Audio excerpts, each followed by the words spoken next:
Introduction: The Necessary Murder. There is a stranger living in your house. He sleeps in your bed, wears your clothes, answers to your name, and spends your money. He looks at you from the mirror every morning and has convinced you, with a diabolical cunning, that he is you. But he is not. He is an imposter today now. He is a psychic parasite that has hijacked the cockpit of your consciousness. This imposter is the one who wakes you up at 3 in the morning with useless worries. He is the one who gets offended when someone insults you. He is the one who feels envy, who is afraid of the future in this world today now. He is the one who forces you to desperately seek the approval of others to feel real. We call this imposter ego. Most personal development books are designed to make that imposter stronger, more handsome, or more successful. They teach you to improve your self-esteem or to be the best version of yourself now. In reality, they are only decorating the prison cell. They are polishing the mask. This audiobook is different. We are not here to comfort the imposter.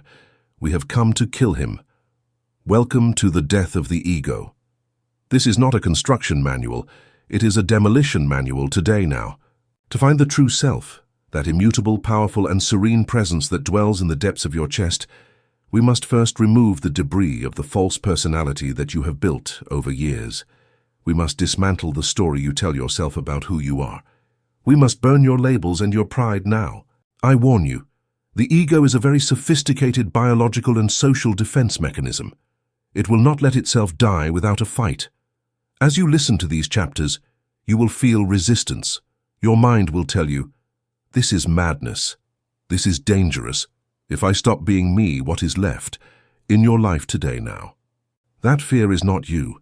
It is the parasite screaming because it knows we have discovered its hiding place. The ego is terrified of the void, of silence, and of nothingness, because in those spaces it ceases to exist and only you remain. What we are about to undertake is a psychological suicide now. It is the art of dying before you die. The ancient mystics and sages of all eras agreed on one truth. He who seeks to save his life will lose it, and he who loses his life for the sake of truth will find it. You are not going to die physically. Your heart will continue beating and your lungs breathing today now. But the voice in your head, that constant narrative of I, me, mine, will fall silent. And when that voice falls silent, the world changes. Colors become brighter. Anxiety evaporates. The fear of death disappears, because the only thing that could die, the false image, has already been sacrificed now. Do not listen to this looking to learn something new to add to your collection of knowledge. Listen to this like someone sharpening a knife. We are about to cut the Gordian knot that ties you to suffering.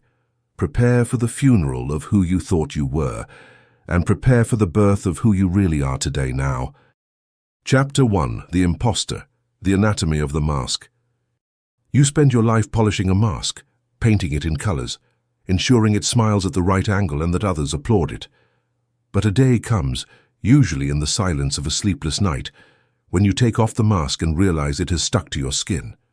You no longer know where the cardboard ends and where your face begins today now. You have forgotten your original face, the one you had before the world told you who you should be. The ego is not who you are. It is the scar tissue woven over the wound of your separation. Look in a mirror. Do it now or visualize it.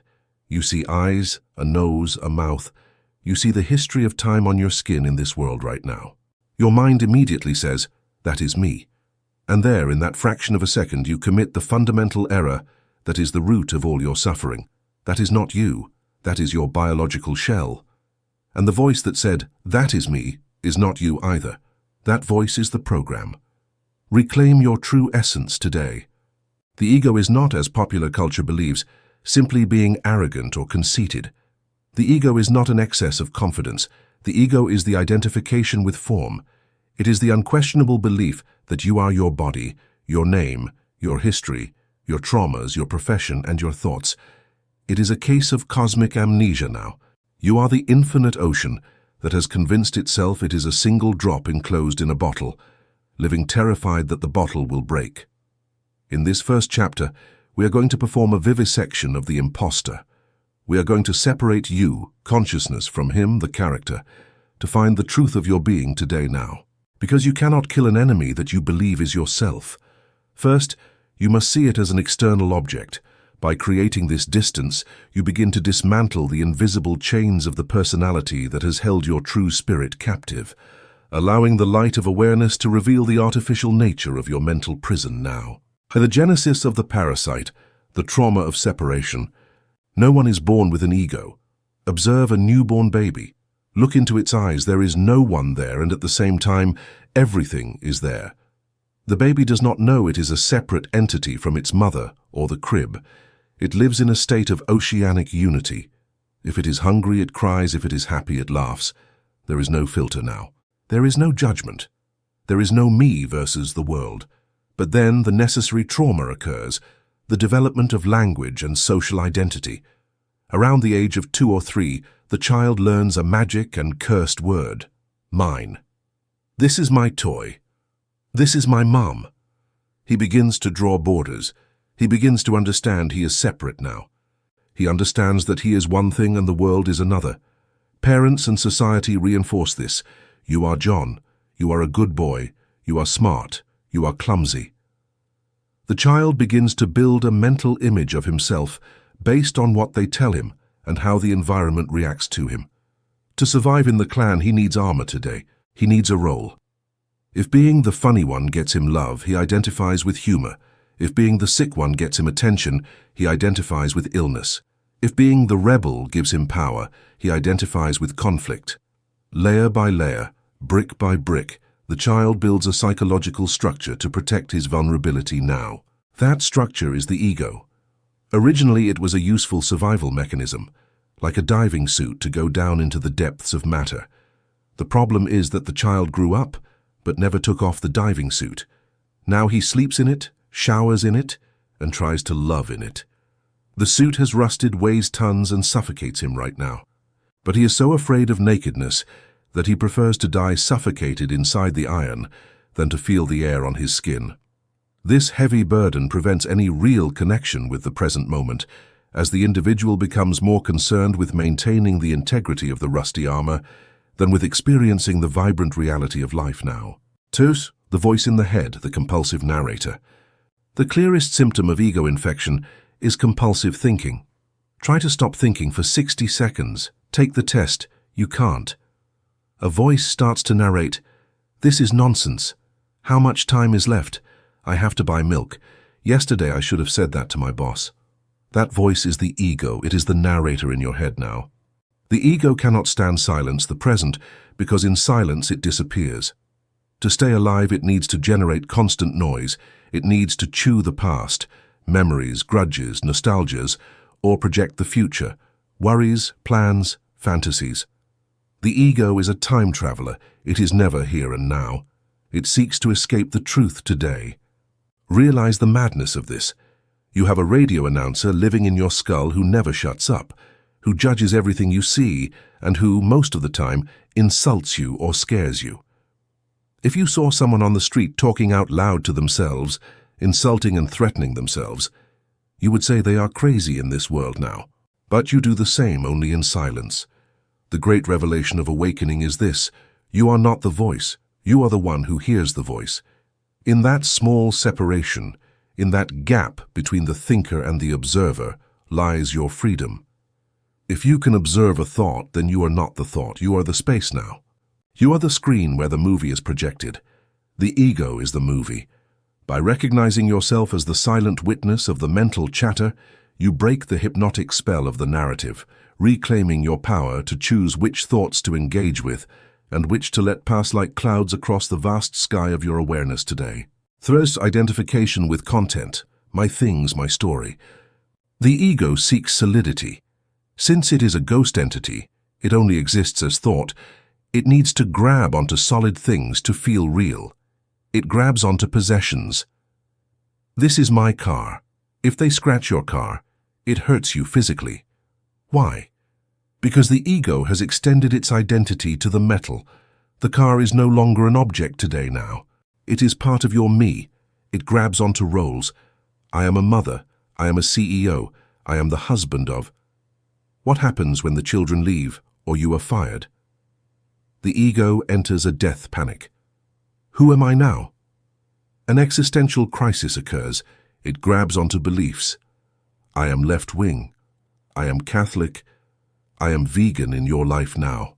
If someone attacks your ideology, you react with violence as if they attacked you physically, because the ego has confused an idea with its own survival. If my idea dies, I die. The ego is an accumulator. It accumulates things, titles, knowledge, and experiences to make itself bigger. It seeks external validation today now. The more I have, the more I am. It is the supreme fallacy. You can add 1,000 zeros next to a 1, but if the 1 is an illusion, the result is still an illusion. The imposter dresses in king's clothes, but underneath there is no body. Without the constant influx of external labels, the egoic structure collapses into nothing now. Versi the pain body feeding the monster. Eckhart Tolle, a contemporary master in the dissolution of the ego, coined the term pain body. The ego does not only live on pretty things, in fact, it prefers ugly things. The ego loves suffering, it loves drama, it loves conflict, it loves feeling offended. Observe your mind when someone insults you or something goes wrong now. There is a part of you that feels bad, but there is another part, the ego, that secretly enjoys the grievance. It swells. It feels justified. Look what they have done to me. I am right, and they are wrong. Poor me. Victimhood is the ego's most potent drug. Defining yourself as a victim gives you a solid identity today now. It makes you feel morally superior to your executioners and exempts you from responsibility.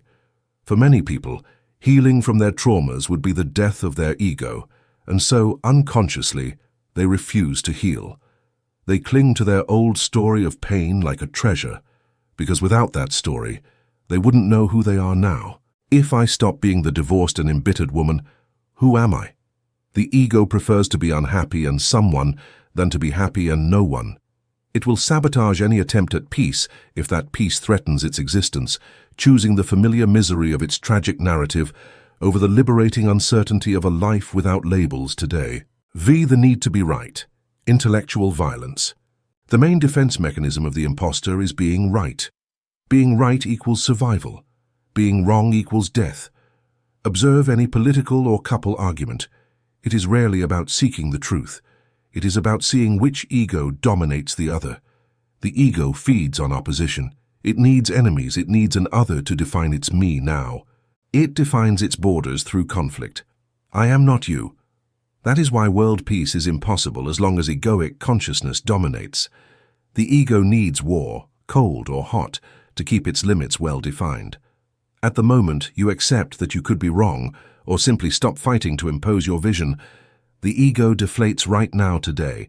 You feel a kind of vertigo. It is the vertigo of losing density. When you relinquish the need for intellectual dominance, you open a space for genuine understanding and connection, allowing the true self to emerge from the shadows of defensive certainty and experience the world with a fresh, unconditioned perspective in life now. By the superiority and inferiority complex, two sides of the coin, the ego is always comparing. It feeds on feeling more than superiority or less than inferiority. Surprisingly, both are the same. The narcissist who thinks he is God and the depressive who thinks he is trash are caught in the same trap. Self-importance. Both are obsessed with themselves in their own mind today now. The depressive thinks, I'm the most miserable person in the world, no one suffers like I do.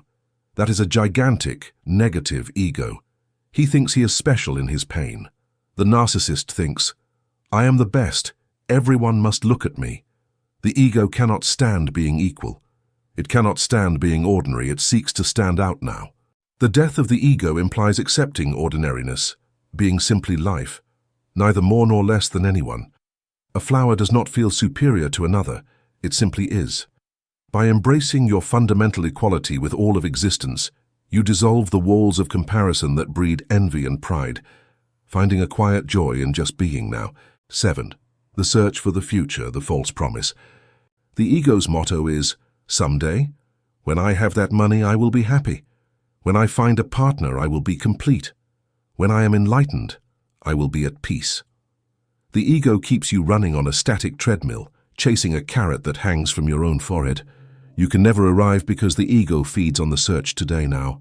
It feeds on the search, not the finding. If you get what you wanted, the ego feels satisfied for 5 minutes and then creates a new desire, a new problem, or a new lack. Its nature is structural dissatisfaction. It is designed to seek, not to find. Because if you find fulfillment here and now, the ego becomes unnecessary now. Fulfillment is the death of the ego. That's why it sabotages you every time you're about to be happy. It whispers, "Yes, this is fine," but something is missing.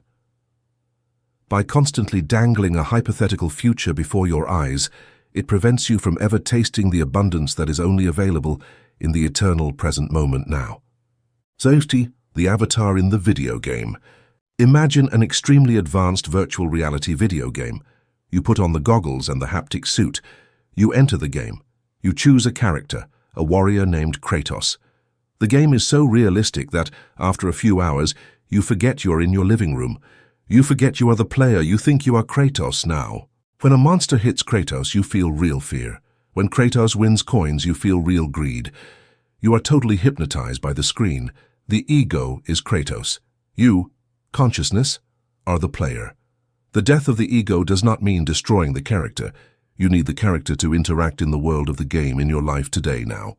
It means remembering that you are the player. It means breaking the hypnosis. You can keep playing, you can keep fighting, earning money, and loving with the character. But you no longer suffer. If Kratos dies, you take off the goggles and laugh. Good game. Suffering only exists when identification is total in your mind today now. The imposter has made you believe that if the character loses its status or dies, you cease to exist. That is the great lie. By anchoring your identity in the player rather than the avatar, you gain an invulnerability to the dramas of the world, allowing you to play the game of life with a lightness and joy that was previously impossible now. Title: The Fear of Annihilation. As you understand this, you will feel a cold fear in your stomach. It is the fear of nothingness. The ego senses you are awakening and sends you panic signals.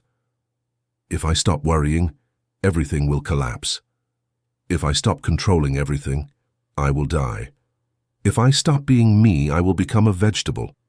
It tells you who you are now. It tells you that without it you are no one. And it is right. Without it you are no one. But no one, no thing, is the source of all things. Emptiness is not death. Emptiness is the space where life occurs.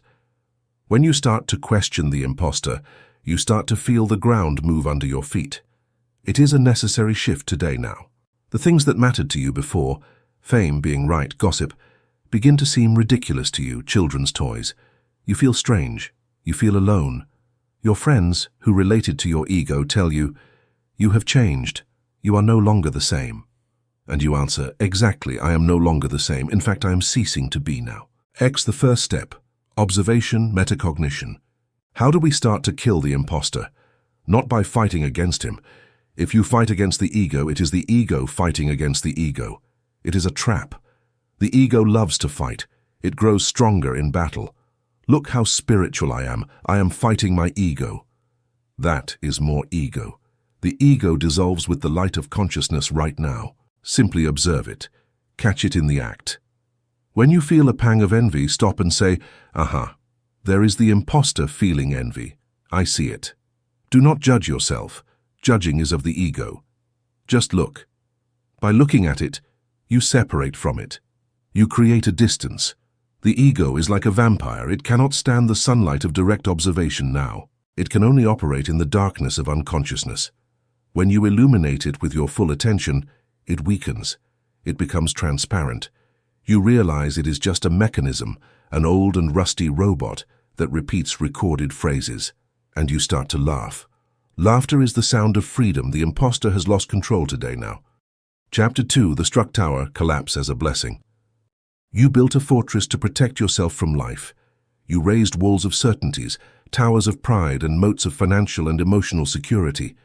You thought that if the walls were high enough, pain would never touch you. But life cannot be locked up today now. And when life decides it is time for you to grow, It does not knock on the door politely. It sends a lightning bolt. Behold the great paradox of awakening. What the ego calls tragedy, the spirit calls liberation. Imagine Arcanum 15th of the Tarot, the tower today, now. A stone structure crowned by a gold diadem, rising proudly toward the sky. Suddenly a divine lightning bolt strikes it. The crown flies through the air. Fire consumes the interior. Human figures fall into the void. It is an image of absolute terror. It is the image of your life when everything goes wrong today now. Your partner says, "I don't love you anymore." Your boss says, "You're fired." The doctor says, "You have cancer." The bank says, "You're bankrupt." In that instant, the ground disappears. The ego screams. It panics. It feels like the end of the world, and it is right. It is the end of its world now. But it is the beginning of yours. In this chapter, we are going to reinterpret suffering. We are going to stop seeing crisis as a system error or divine punishment, and we are going to see it for what it truly is. A rescue operation today, now. The tower was not destroyed by an enemy. It was destroyed by your own soul, which was suffocating in there and needed to get out. The architecture of fear. Why we build the tower. Why did you build the tower in the first place? Out of fear. Since childhood, the ego desperately seeks security and permanence. The ego hates uncertainty. It hates change. So it begins to accumulate bricks. The brick of "I have a secure career." The brick of "I am married." The brick of "I have a good reputation now." Over the years, the tower becomes high and solid. You feel safe in there. You have air conditioning, you have Netflix, you have routine. You know what is going to happen tomorrow. But there is a price. You are dead in life. Inside the tower, fresh air does not enter. Real light does not enter. There is only artificial light today now. You have become a prisoner of your own comfort. You have exchanged life, which is risk and adventure, for survival. Your soul, that wild and divine part of you, is screaming in the basement, but you turn up the volume of the television so as not to hear it. The ego says, "Here we are safe, nothing changes now." The spirit says, "Here we are rotting. I need to grow." And since you do not dare to open the door and leave voluntarily, because the ego has you terrified with stories of wolves outside, the spirit has no choice but to blow up the building. The crisis is not an accident. The crisis is provoked today now. The crisis occurs when the lie you are living becomes unsustainable for the truth that you are. To the lightning, the eruption of the real. The lightning is the traumatic event. It is fast, it is violent, it is unstoppable. You cannot negotiate with the lightning. You cannot tell it, "Wait, let me prepare." It arrives and breaks. It breaks the image you had of yourself. "I am a successful family man."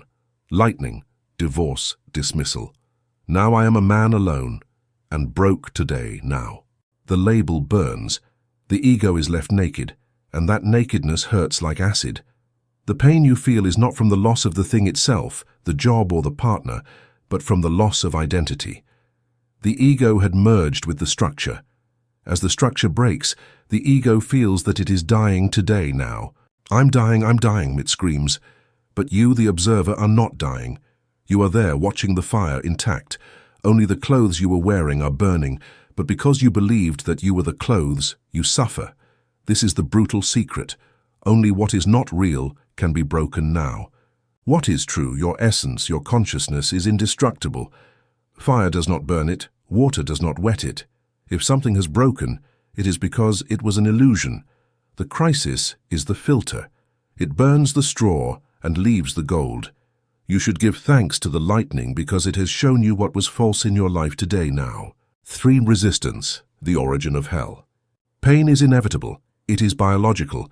Suffering is optional. It is mental. The formula for suffering is simple. Pain, X resistance. Show suffering. If you have pain, grief, loss, and your resistance is 0, total acceptance, suffering is manageable. It flows today now. But if you have pain and your resistance is maximum, it can't be. Why me? I have to fix it now. Suffering multiplies to infinity. The ego refuses to accept the fall of the tower. It spends its days trying to glue the broken bricks back together. It tries to win back the ex who is already gone today now. It tries to maintain the lifestyle it can no longer pay for. It tries to pretend that everything is still the same. This denial is hell. You are spending all your vital energy on propping up a corpse. The tower has fallen. Accept it. Stop looking at the rubble, crying for what was today now. What was no longer is. Resistance is the ego's attempt to impose its will over reality. And reality always wins, always.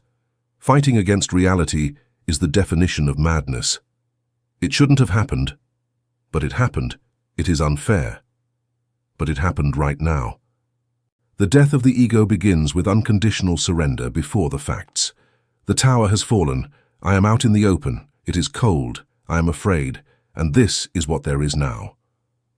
In that moment of brutal acceptance, acute suffering is transformed into a deep and sad peace. You have stopped fighting. You have begun to die today now. Fare to you the fertile void, ground zero. Once the tower falls and the dust settles, you find yourself at ground zero. It is a strange place. There is silence. You no longer have the obligations of before. You no longer have the status of before. The false friends have disappeared, because they were friends of the tower, not yours today now. You feel empty. The ego hates this vacuum. It calls it depression, failure, loneliness. It tries to fill it quickly. It looks for another partner immediately. One nail drives out another. It looks for distractions, alcohol, noise. Do not do it. Do not flee from ground zero now. Stay in the ruins. Sit upon the smoking debris of your life. This vacuum is not nothingness, it is space. Before, you were full of old furniture, social mandates, noise. Nothing new fit. Now, thanks to the disaster, you have space. For the first time in years, you can see the sky today now. The walls were blocking the stars. Now that there is no roof, you have the entire cosmos over your head. In this vacuum is where the voice of the true self can begin to be heard. It is in absolute bankruptcy where many millionaires found their true business idea. It is in absolute solitude where many found self-love now. Destruction is the prerequisite of creation. You cannot build a new skyscraper if you do not demolish the old shack first. The universe has cleared the ground for you. Although it now looks like a battlefield, it is a blank canvas. V. Stripping the king, the humiliation of the ego. Let's talk about an emotion that accompanies collapse and that the ego detests more than death: shame. When the tower falls, you feel exposed. What will they think of me? They have seen me fail. I am a loser. Humiliation is a bitter but curative medicine today now. The word humility comes from humus, earth. To be humiliated is to be placed level with the ground, and the earth is the safest place that exists. From the ground, you cannot fall. You have already fallen. The fear of falling has disappeared because it has already happened now. That gives you an invincible freedom. I have already lost my reputation, so I no longer have to pretend. I no longer have to hold up the mask. I can be myself. The inflated ego lives in terror of being punctured. The collapsed ego no longer has air today now. It is the moment of radical authenticity. When you meet an old friend and they ask, "How's it going?" and you, instead of lying and saying, "Fine, fine, everything's great," answer, "Honestly, my life has gone to shit. I am broken. I am starting from zero." In that moment of truth, the ego dies a bit more now. The ego. And you feel an incredible lightness. You no longer have to sustain the lie. You have let go of the weight of the world. Vi, the night of the senses, the desert. St. John of the Cross called this period the dark night of the soul. It is a phase where nothing satisfies you. Old pleasures no longer fill you. Old goals seem absurd to you. You feel disconnected from the matrix today now. You see people running through the mall, obsessed with buying things, and they seem like aliens to you. Don't they realize that all that is trash, you think? You feel like a stranger in the world. This is not pathological. It is a symptom of awakening. You are detoxing from the illusion now. Like an addict quitting heroin, you have withdrawal symptoms. Your mind looks for its dose of importance and security and does not find it. Hold on. Cross the desert. Do not go back toward Egypt, the slavery of the ego, just because there was guaranteed food there today now. Keep walking toward the unknown. Merceptiman kintsugi, the beauty of scars. In Japan, when a precious ceramic bowl breaks, they do not throw it away. They join the fragments with a varnish mixed with gold powder. The technique is called kintsugi. The result is that the bowl is now more beautiful and more valuable than before it broke now. It has a story.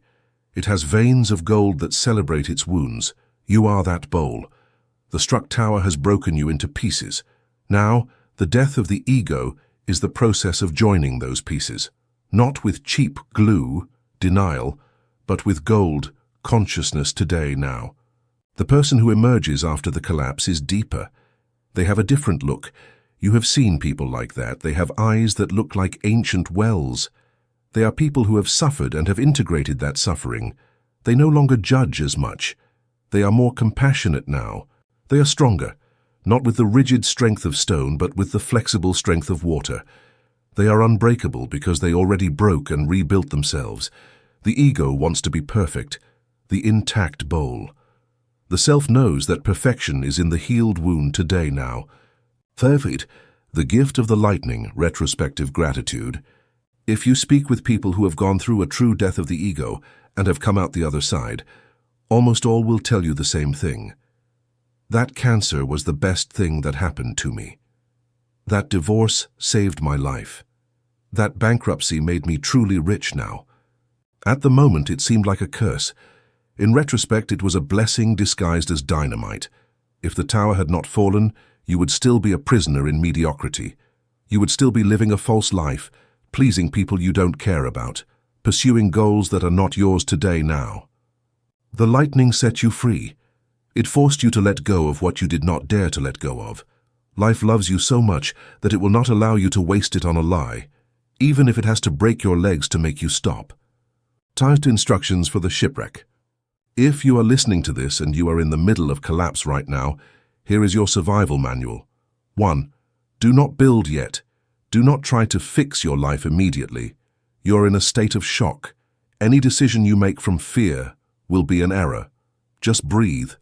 Survive today now. 2. Feel everything. Do not anesthetize yourself. If you feel like crying, howl like a wounded animal. If you have rage, hit a cushion. Let the energy out. If you repress it, it rots inside and turns into disease. Clean pain lasts a short time. Repressed pain lasts forever. 3. Observe the narrator today now. When your mind says, I will never be happy, everything is over, observe it and say, that is a story of the frightened ego. Do not believe your own catastrophic thoughts. 4. Ask yourself the radical question, look around. You have lost that. Okay, but are you still breathing? Are you conscious now? Realize that your existence did not depend on that. What you are is prior to what you had. 5. Float. Imagine you are in a fast river. If you try to grab onto a rock, the past, the current will hit you and you will drown. Let go. Lie on your back and let the current take you. Trust that the river knows where it goes today now. Chapter 3. The Social Software. Deprogramming the Robot. You believe you are free. You believe your desires are yours. You believe your political opinion, your religion, and your definition of success are the result of your individual reasoning. Let me wake you up with a bucket of ice water. You are a biological robot executing a script written by dead, fearful, and controlling people today now. Until you audit your source code line by line and erase the viruses installed in your childhood, you are not a person. You are a repetition. The death of the ego is, above all, a hard drive format. Imagine a new computer. When it leaves the factory, the hardware is clean. It has infinite potential in this world right now. But before it can do anything, an operating system, OS, is installed. In the human being, this operating system is culture. From the moment you were born, your parents, teachers, priests, politicians, and the television began typing code into your open mind. They didn't ask you if you wanted to install these beliefs in your life now. They simply installed it. And because you were a child in a state of hypnosis, theta brainwaves, you accepted everything as absolute truth. The ego is the user interface of that software. The ego is the cursor that moves across the screen, believing it controls the computer, when in reality it only obeys the algorithms today now. Most people live and die without knowing they are robots. They react automatically to stimuli. Button A, insult. Reaction B, anger. Button A, flattery. Reaction B, pride. There is no freedom there. There is only mechanicalness. In this chapter, we are going to hack your mind to search for the Trojans and malware today now. We are going to find the bloatware, junk software, that slows down your processor and prevents you from seeing reality as it is. By exposing these hidden programs, we begin the process of reclaiming your mental sovereignty, allowing your original hardware to function with the clarity and power it possessed before the world intervened now. Childhood hypnosis, the original download. During the first 7 years of life, the human brain has no firewall. It has no critical capacity. The child cannot say, "Dad is wrong," or "Mom is projecting her fears onto me." The child thinks, "Dad is God. If Dad says I am clumsy, I am clumsy." If Mom says the world is dangerous in their mind today now. At that stage, the BIOS, basic input-output system of your personality, is installed. The worth script, must I do things so they love me? Conditional love. If your parents only rewarded you for good grades, they installed the program, worth gyun performance. As an adult, you will be a workaholic unable to relax in your life now. If you don't produce, your subconscious believes you don't deserve to exist. The scarcity script, is there enough for everyone? If you heard money doesn't grow on trees or the rich are evil, you have a poverty virus running in the background. Even if you win the lottery, that virus will make you lose it all today now. It will force you to return to your factory settings, scarcity. The gender script, boys don't cry, girls are submissive. These programs mutilate your emotional intelligence before it begins to develop. Now you are an adult. You are 30, 40, 50 years old. But when you face an authority figure, you suddenly feel small today now. You feel scared and guilty. It is not you reacting. It is the 5-year-old child executing the fear of dad program. The death of the ego requires you to look at that child and say, the programmer is gone. Now I have the keyboard. Reclaim the power to write your own code and delete the legacy scripts that no longer serve you now. That memes as viruses, ideological infection. Richard Dawkins coined the term meme, not to refer to internet jokes, but to describe a unit of cultural information that behaves like a virus. Ideas are living organisms. They want to reproduce. To reproduce, they need a human brain to host and transmit them. Religions, political ideologies, and fashions are memes today now. Observe how people defend their ideas. If you attack someone's idea, they turn red, scream, even kill. Why? Because the parasite, the idea, has taken control of the host, the person. The idea uses the human to survive. You must die for the fatherland. Analyze that phrase. The fatherland is an abstract concept on a map now. Your life is a unique biological reality. The fatherland meme convinces you it is more important than you, so you sacrifice yourself for its survival. Deprogramming the robot means auditing your beliefs. Ask yourself, this idea I have, is it mine? Did I reach it after years of study and solitary meditation? Today now. Or is it simply the software package that came pre-installed in my geographic area? If you had been born in Tehran instead of Texas, or in Beijing instead of Madrid, you would have a totally opposite set of beliefs, and you would defend it with the same irrational passion. This proves that you are not your beliefs right now. Your beliefs are geographical accidents. The free man is not his ideas. The free man has ideas and changes them when they no longer serve, like someone changing their shirt. By detaching your identity from these mental constructs, you gain the agility to navigate reality without being weighed down by inherited dogmas now. There's the assembly line, the normal life script.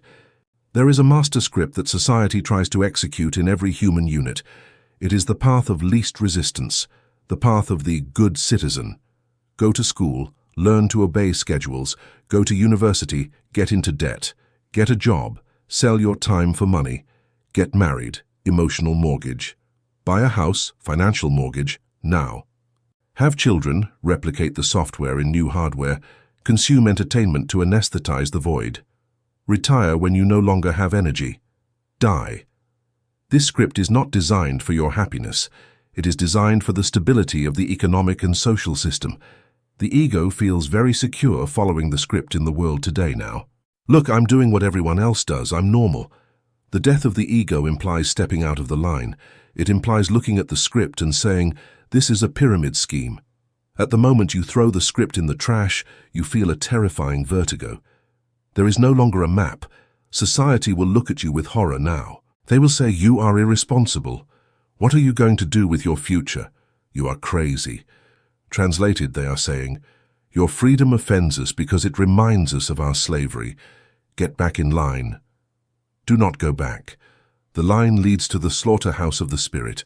True life begins where the pre-written script ends now. IV, the policeman in the head, the superego. Sigmund Freud identified a part of the psyche called the superego.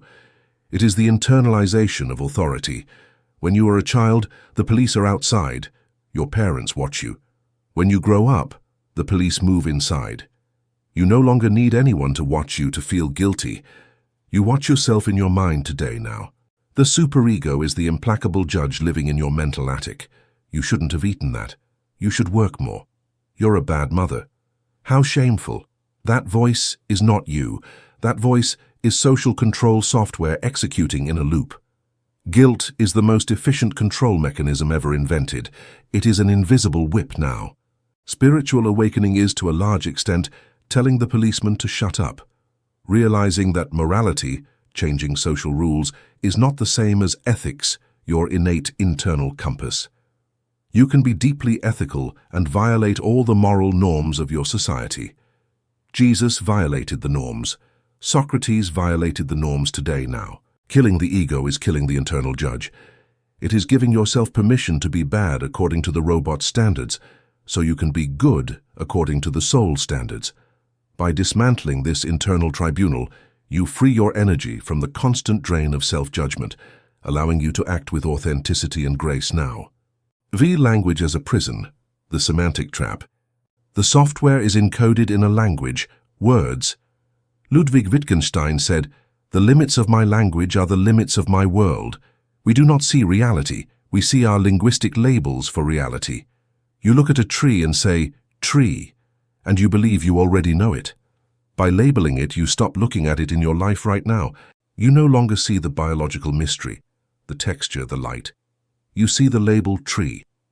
The ego lives in the world of words. It confuses the menu with the food. But there are more dangerous virus words. Success.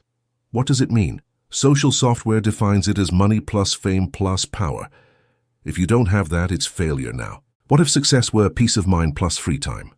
The software collapses. Need. The ego says, I need a new car. Lie. You need air, water, and food. The rest is desire. By changing need to desire, you regain freedom. If you don't get what you desire, it's a pity. If you don't get what you need, it's death today now. The ego turns desires into needs to keep you in a state of panic. You must audit your vocabulary. Every time you say, I have to, you are speaking like a slave. I have to go to work. Change it to, I choose. I choose to go to work because I want to get paid. By changing language, you move from victim to responsible now. There's the illusion of free will, the Libet experiment. This is going to hurt. Neuroscience, Benjamin Libet and others, has shown something disturbing. Before you are conscious of making a decision, for example, moving a finger, your brain has already activated the neurons to move it, hundreds of milliseconds before. The decision is made in the subconscious, the software, today now. Then the conscious mind invents a story. I decided to move my finger. You are a PR person justifying the decisions the CEO, your subconscious programming, already made in the shadows. If someone insults you and you get angry, did you choose to get angry? No. The ego defense program was executed in your mind right now. You were the spectator who suffered the anger. Most of your life decisions, who you marry, what you vote for, are predictable algorithms based on your childhood traumas and conditioning. Does this mean freedom doesn't exist? No. It exists, but it is very expensive.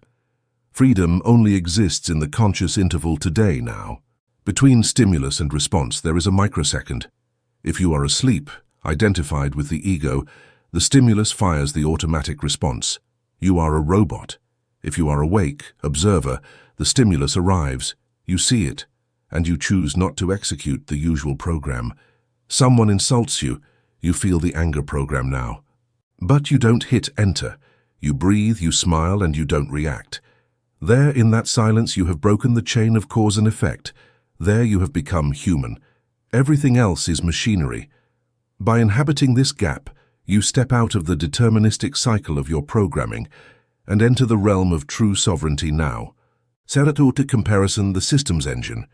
The social operating system runs on a dirty combustion engine, comparison. The ego does not know who it is by itself. It only knows who it is in relation to others. I am smarter than him. I am poorer than her. The educational system classifies you with grades. The labor market classifies you with salaries today now. Social networks are the industrialization of comparison. They are unhappiness factories designed so the ego feels perpetually inadequate. Look at the perfect life of this influencer. Look at your miserable life. The Instagram algorithm is a weapon aimed at your psychological waterline. Stop playing the measuring game right now. Deprogramming the robot means leaving the game of measuring yourself. Understanding that life is not a race. You cannot win life. There is no podium at the end. There is a grave. The only valid comparison is with yourself yesterday, and even that isn't very useful. Breaking the mirror of comparison leaves you alone now. It leaves you alone in your own universe. At first it's scary. If I don't compare myself, how do I know if I'm doing well? You don't know. You have to feel it. You have to develop an internal compass instead of looking at others' GPS. By trusting your own internal resonance, you find a direction that is authentic and true to you now. Fact, the glitch, cognitive dissonance. How do you know you have a mental virus? By the symptom, anxiety. Anxiety is the friction between who you are, soul, and who you pretend to be, ego. It is the sound of the seized engine.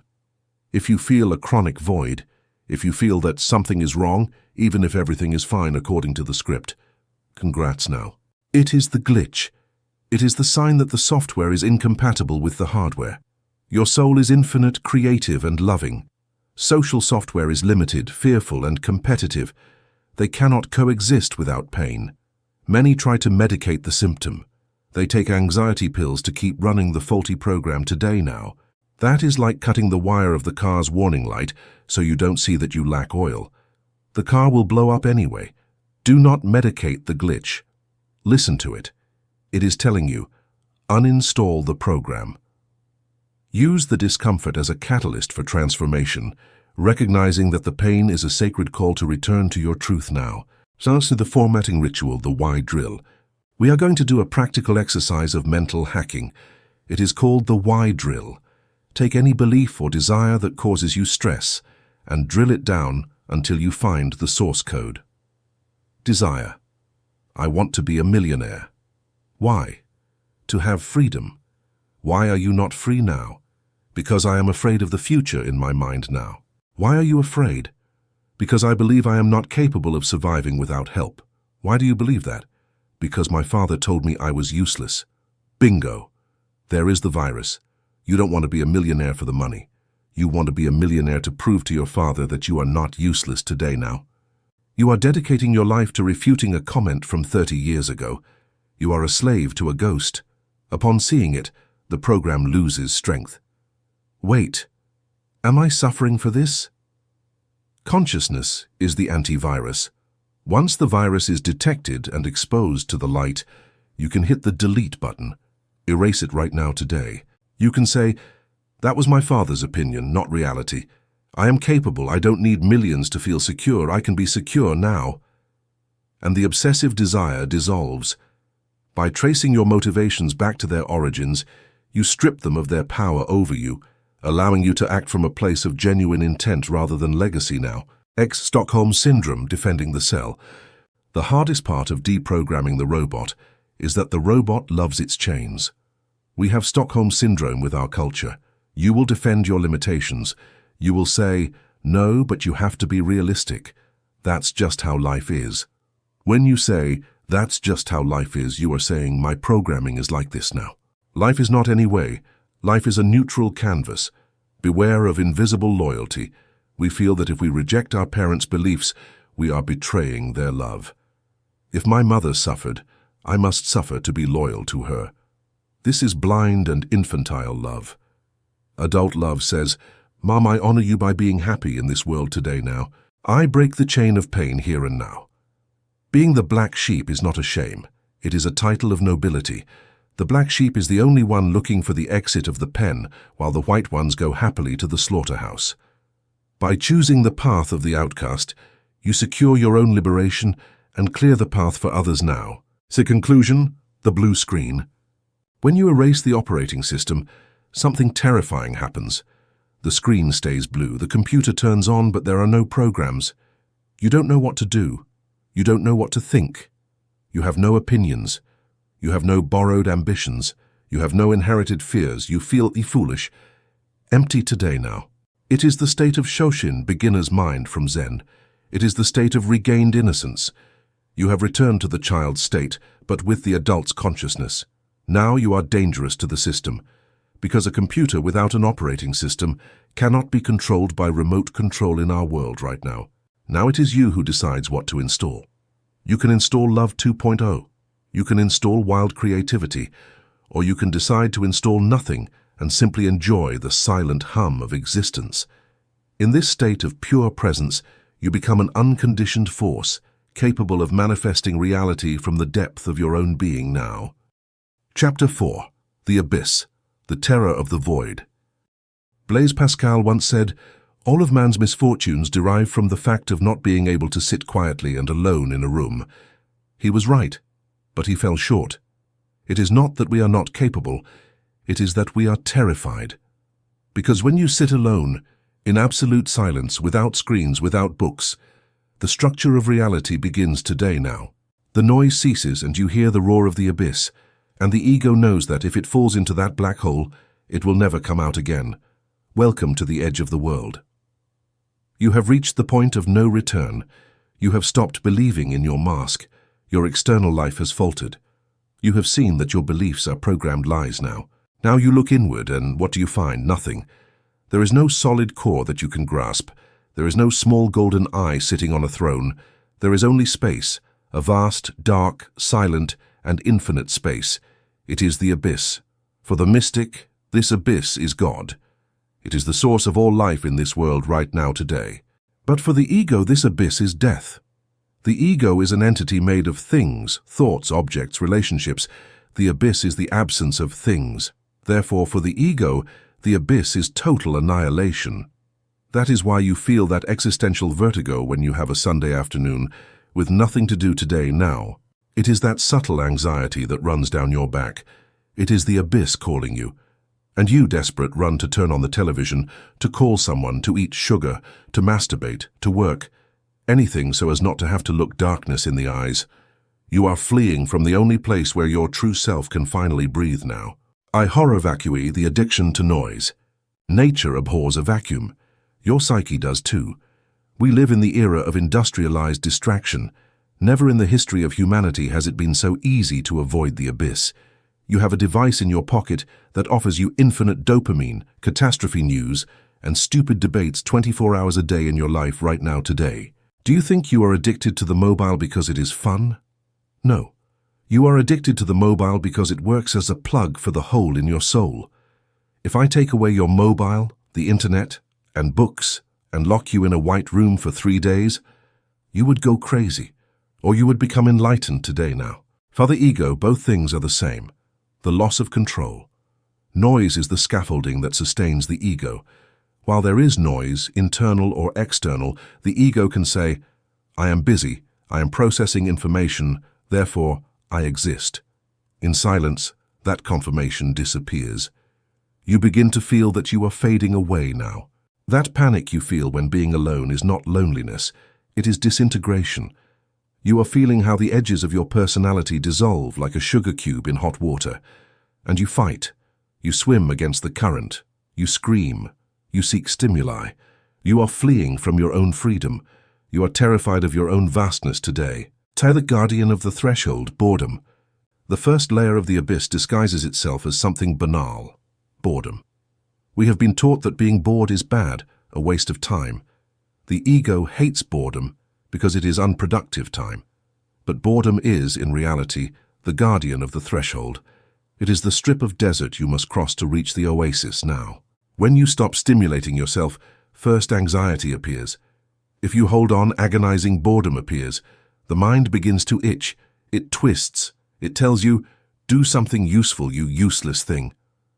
If you resist the temptation to do and stay in being, something miraculous happens. Boredom breaks in your mind today now. You cross the mental sound barrier, and suddenly you enter a state of lucid presence. Colors become more vivid. The sound of the wind is fascinating. Your own breathing is a cosmic event. You have crossed the first layer of the abyss. You have discovered that boredom was not a lack of interest, it was a lack of attention now. But to get there, you have to be willing to die of boredom. You have to let the ego drown in its own lack of importance. By allowing the silence to consume the restless narrator, you reveal a reality that is far more vibrant and meaningful than anything the world of constant distraction could ever offer you today.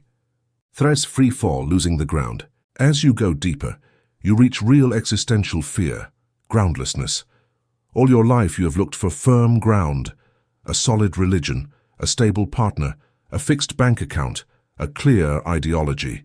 You wanted something where to rest your feet and say, this is real, this sustains me. It was your anchor now. In the abyss you discover the terrifying truth. There is no ground. We are floating in space. There is no predefined purpose for your life written in a magic book. There is no daddy in the sky who is going to rescue you if you fail. It is you and the immensity. No one tells you what to do or what is true today now. For the child ego, this is terrifying. Who takes care of me? For the adult spirit, this is absolute freedom. The philosopher Nietzsche looked at the abyss and said, God is dead. He did not refer to a literal entity, but to the death of absolute meaning. There is no longer an external structure that gives you value now. You have to create it yourself. That vertigo is the total responsibility for your existence. It is the feeling of falling without a parachute. The ego tries to grab onto branches while falling, dogmas, fanaticisms, addictions. The death of the ego consists of stopping trying to grab on. It consists of accepting the fall today now. And by accepting the fall, you realize the great cosmic joke. There is no ground to crash against. You simply float. The fall is the flight. You discover that you are the sky itself, and that the fear of falling was only an illusion created by your identification with the one who was plummeting through it now. IV, the fear of madness, dissolution of boundaries. There is a point in deep meditation or existential crises where you feel you are going to go crazy. You feel that you are disappearing. The limits between I and the room become blurry. Am I the one who thinks, or do thoughts occur alone? Where do I end and the air begin? You are losing your map now. The ego is a boundary mechanism. Its job is to say, I end here, you begin there. In the abyss, boundaries collapse. You enter non-duality. For the conventional psychiatrist, this may look like depersonalization or psychosis. For the mystic, it is the union. Fear of madness is the ego's last defense mechanism today now. It screams at you, come back, we are losing coherence, we are going to forget our name. It is the fear of losing control of the narrator. If you stop narrating your life, now I am walking, I am John, who are you? You are pure consciousness. But pure consciousness seems like madness to the ego because it cannot control it now. It is too vast. You have to be willing to lose your head to find your sanity. True sanity is not adapting to a sick society. It is being in tune with reality as it is, unity. By letting go of the small, rigid mind, you gain access to the universal mind, where true wisdom and peace reside beyond all definitions now. V, the black mirror, facing absolute shadow. At the bottom of the abyss, there is not only emptiness, there are monsters, or so the ego believes. When you remove the noise, everything you have repressed for years rises to the surface like corpses in a drying lake, forgotten traumas, buried guilts, forbidden desires, secret hates. They are looking at you now. In the silence, you can no longer run from them. They are there watching you. This is the moment of Nigredo in alchemy, the work in black. Putrefaction. You have to sit with your demons in the darkness. You cannot fight against them. That is noise. You have to let them devour you today. You must face the end now. Yes, you heard right. Let guilt devour you. Let fear pass through you. Let sadness drown you. Surrender. If I have to be destroyed by this truth, let it be so. And the paradox occurs. What you accept transforms you. What you resist persists. By letting the monster eat you, you discover that it was made of smoke now. It only had power because you fled from it. By entering its mouth, you cross the illusion and come out the other side. You find that the darkness was merely the absence of your own awareness, and by bringing the light of your presence into the depths, you transmute the lead of your suffering into the gold of understanding today. Be the paradox of fullness. The void is not empty. Here we reach the secret that the ego does not want you to know. The abyss is not empty. It seems empty because it has no things or forms, but it is full of potency. It is like the mother's womb before conception. It is like the blank canvas before the painting. It is the fertile void in the universe today now. In quantum physics, the vacuum is not nothingness. It is a fluctuating energy field of infinite potential, zero-point energy. All particles arise from the vacuum and return to the vacuum. You are that. You are not the particle, the body, ego. You are the void from which the particle arises. You are the eternal source now. When you lose the fear of the abyss and rest in it, you feel a peace that surpasses all understanding. It is not the peace of everything is going well for me. It is the peace of I am nothing, and therefore nothing can harm me. It is the peace of the deep ocean which remains calm even if there is a storm today now. The ego lives on the surface, in the waves, being hit by the wind. The self lives in the abyss, in the dark and silent depth. The death of the ego is simply sinking. To stop kicking, to keep afloat on the surface of appearances, and let yourself fall toward the bottom of reality. There you find the stillness that never ends now. 7. Ontological loneliness. Only one exists. In the abyss you discover the final loneliness. Not the loneliness of I have no friends, but the loneliness of only I exist. As boundaries dissolve, you realize that everyone else is a version of yourself, that there is only one consciousness looking through billions of eyes. You are the one looking today now. You are the one looking through your eyes, and you are the one looking through the eyes of your enemy. This is terrifying for the ego, which wants to be special and separate, but it is liberating for the spirit. It means you have never been accompanied, but you have never been alone. You are simply the one now. This truth is so vast that the ego prefers to invent dramas and conflicts with others, so as not to have to face the immensity of its own uniqueness. By recognizing your true identity as the singular observer of the entire play, you transcend the need for external validation and find an unshakable wholeness within yourself today. Vait, instructions for jumping. How do you enter voluntarily into the abyss? It cannot be done. A doing is of the ego. It is entered through not doing. It is entered through surrender. The practical exercise is sensory deprivation or death meditation. The setting. Turn everything off. Close the curtains. Lie on the floor, not in bed now. Immobility. Decide not to move no matter what happens. If your nose itches, do not scratch. Observe the itch. Observe how the ego screams, scratch. Do not obey. Darkness. Close your eyes. Visualize a black pit. The fall. Imagine that you let go. Feel the physical sensation of falling backward today now. Your mind will start throwing urgent thoughts at you. You left the gas on, that you have to call so-and-so. Say to those thoughts, yes, and now I am going to die, so it no longer matters. Use death as a tool. If you were dead right now, this problem would not matter. Let go of the problem to the abyss right now. Silence. Listen to the silence beneath the noise. It is not an absence of sound. It is a vibrant presence, a static hum. Tune into that frequency. By anchoring yourself in the deep silence, you bypass the chatter of the egoic mind and enter the direct experience of your own existence as pure, unconditioned awareness today. Daiti, the ego's survival instinct. Be careful. Just before touching the bottom, the ego will launch its final attack. It will give you a panic attack. It will make you feel like you are suffocating. It will give you sudden physical pain. It will convince you that you are really dying. It is the final guardian of the prison. You must stay calm now. If you get up scared, the ego wins. It reinforces itself. Phew, good thing you got up. We almost annihilated ourselves. If you stay there, breathing, looking terror in the face and saying, "Okay, kill me. If I have to die, I die here," the ego collapses. The watchdog sees you have no fear and moves aside today now. The door opens, and you enter the sanctuary.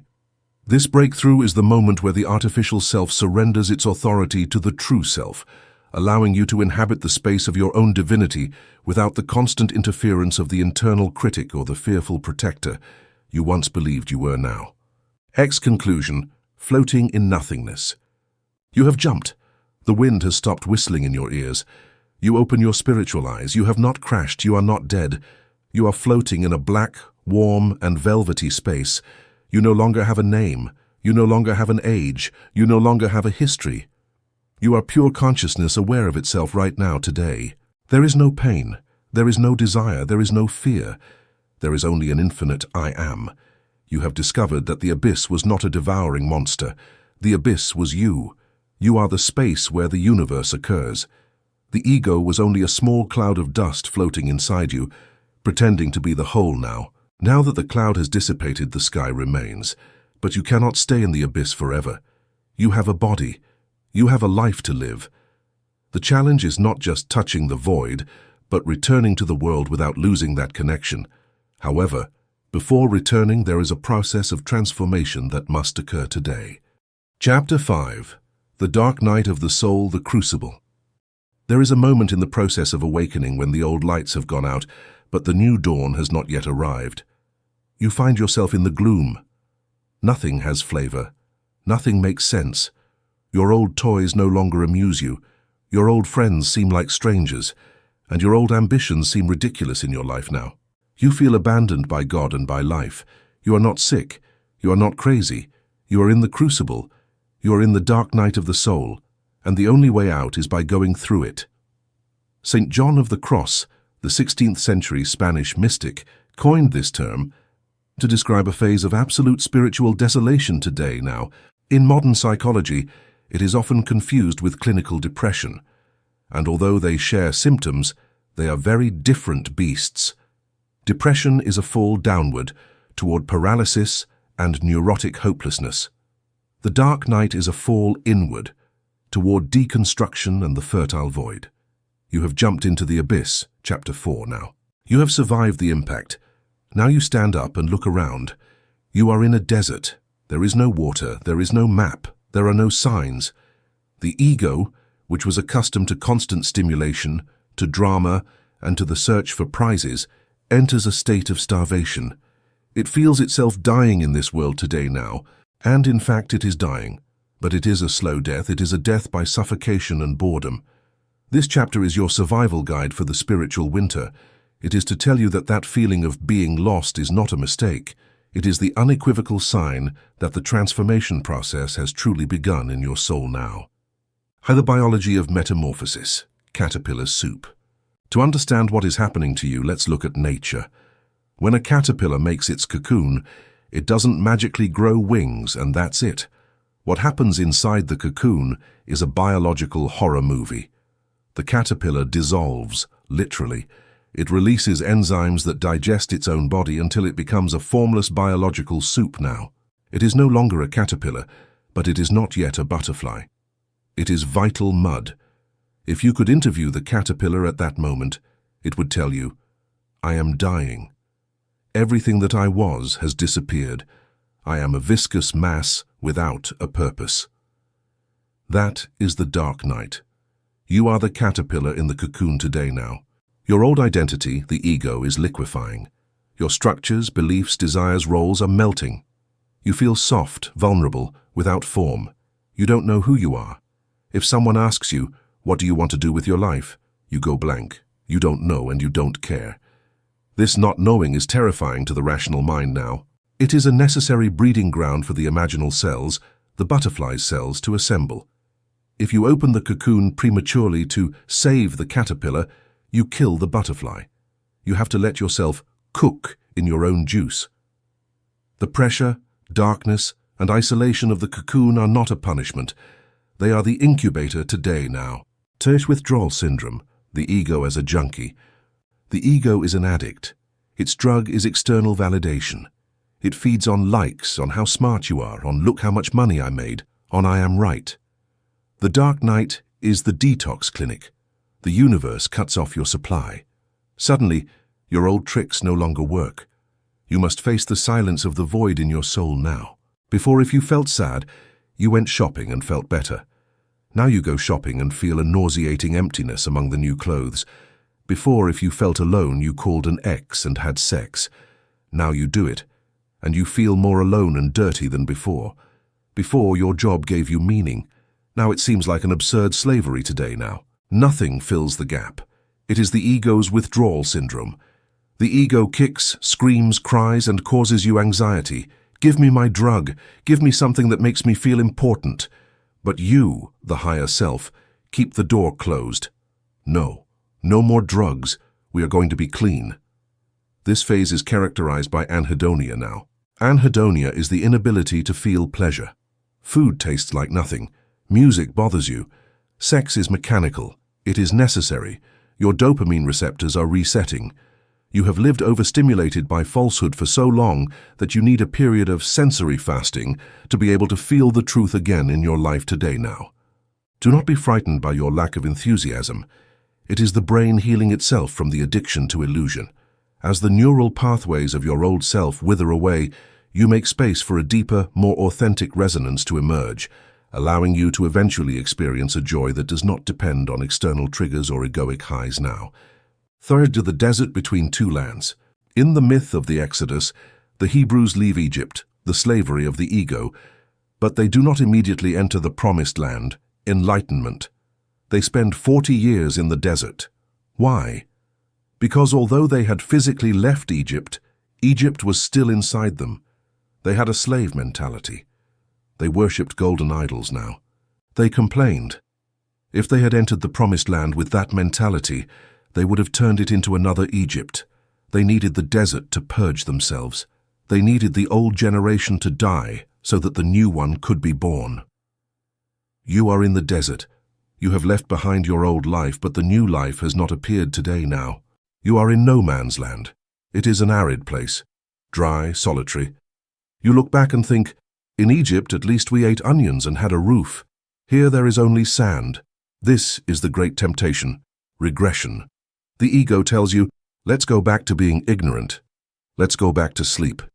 It was easier when I believed money would make me happy now. But you cannot go back. Once you have seen that the matrix is a set, you cannot unsee it. If you try to return to your old life, you will feel that it is a costume that is too small for you. You will suffocate. There is only one way, forward. Through the hot sand, step by step, without knowing when you will arrive in your life today. Faith is not believing that God exists. Faith is to keep walking when God is silent. By enduring the emptiness of the desert, you develop the spiritual stamina required to inhabit a new reality, ensuring that when you finally reach your destination, you are truly prepared to live as a free and sovereign being in the world now. For the silence of God, abandonment. Perhaps the most painful thing about the dark night is the feeling of spiritual disconnection. At the beginning of your awakening, perhaps you had mystical experiences, synchronicities. You felt universal love. It was the spiritual honeymoon. The ego appropriated that. It said, I am spiritual, I am special today now. Then the source turns off the tap. You stop feeling, you meditate, and there is only noise. You pray and no one answers. You read sacred books and they seem like empty words. You feel abandoned. What did I do wrong? Nothing. It is the weaning process. If you always felt ecstasy, you would become addicted to ecstasy, not truth now. The father lets go of the child's hand so that he learns to walk. The child feels abandoned, but the father is there watching, a meter away. The universe has taken away your spiritual gifts so that you seek the giver, not the gift. You have to learn to find God in the void, in the dryness, in the ordinary today now. You have to learn to be spiritual by washing the dishes, not just levitating in meditation.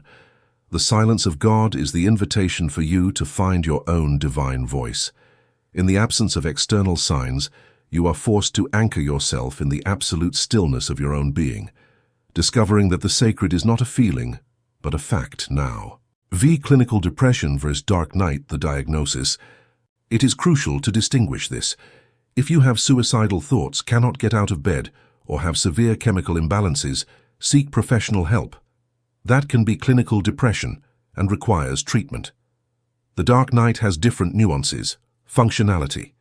In the dark night, you can often keep functioning as a robot today now. You work and eat, but you do so with a total detachment. In severe depression, functionality collapses. The cause.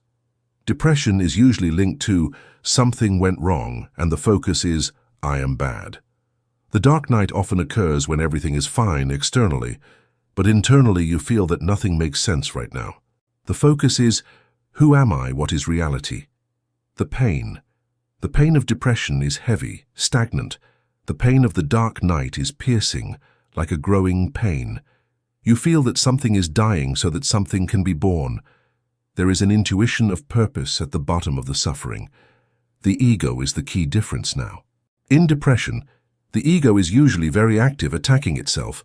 I am trash. In the dark night, the ego is frightened and silent, dissolving. However, sometimes they overlap. The key difference is the attitude. Depression is cured by fixing the self. The dark night is cured by transcending the self today now. Thus the alchemy of fire, nigredo. The alchemists called this phase nigredo, black work. It is the phase of putrefaction and calcination. You put the raw material, your psyche, into the furnace and turn up the heat. The matter darkens, burns, and is reduced to ashes. The goal is to burn away the impurities. Everything that is not gold must burn today, now. Your attachments burn. Your pride burns. Your expectations burn. It hurts. Of course it hurts. You are being burned alive. But it is a cold fire. It does not burn your skin. It burns your illusions. The mistake many make is trying to leave the furnace. When they feel the heat, they escape, they seek relief, they distract themselves now. I'm going to take a trip to find myself. I'm going to change partners. That is leaving the furnace. If you leave prematurely, the cooking stops. You will have to start over from the beginning later. The secret of the dark night is stay in the furnace. Sit in the fire. It hurts, I am sad, I see no way out. Okay. I stay here now. That radical acceptance is what accelerates the alchemy. When you stop fleeing from the fire transforms you. You realize that you are not the wood that burns, you are the fire itself. By surrendering to the purification, you allow the heat to strip away everything that is false, leaving only the indestructible essence of you today. 7. The death of hope, a necessary step. This will sound terrible, but it is the most liberating truth. You must lose all hope. Hope is a trap of the ego. Hope means the future will be better than the present. Hope takes you out of the now. It makes you reject the present moment in favor of an imaginary future. While you have hope, you are resisting right now. Dante put it at the door of hell. Abandon all hope, ye who enter here. It is not a condemnation, it is technical advice. To cross the dark night, you must surrender to the present completely. This darkness is my life now. I accept it. I do not expect it to change. I do not expect dawn. You find peace in this surrender now. In the moment you kill hope, you kill fear. If you do not expect anything, you cannot be disappointed. If you accept total darkness, your eyes adapt, and you begin to see the starlight that was always there. Radical hopelessness anchors you in the now, and only in the now is the way out. You stop waiting for a life that is not here today. B.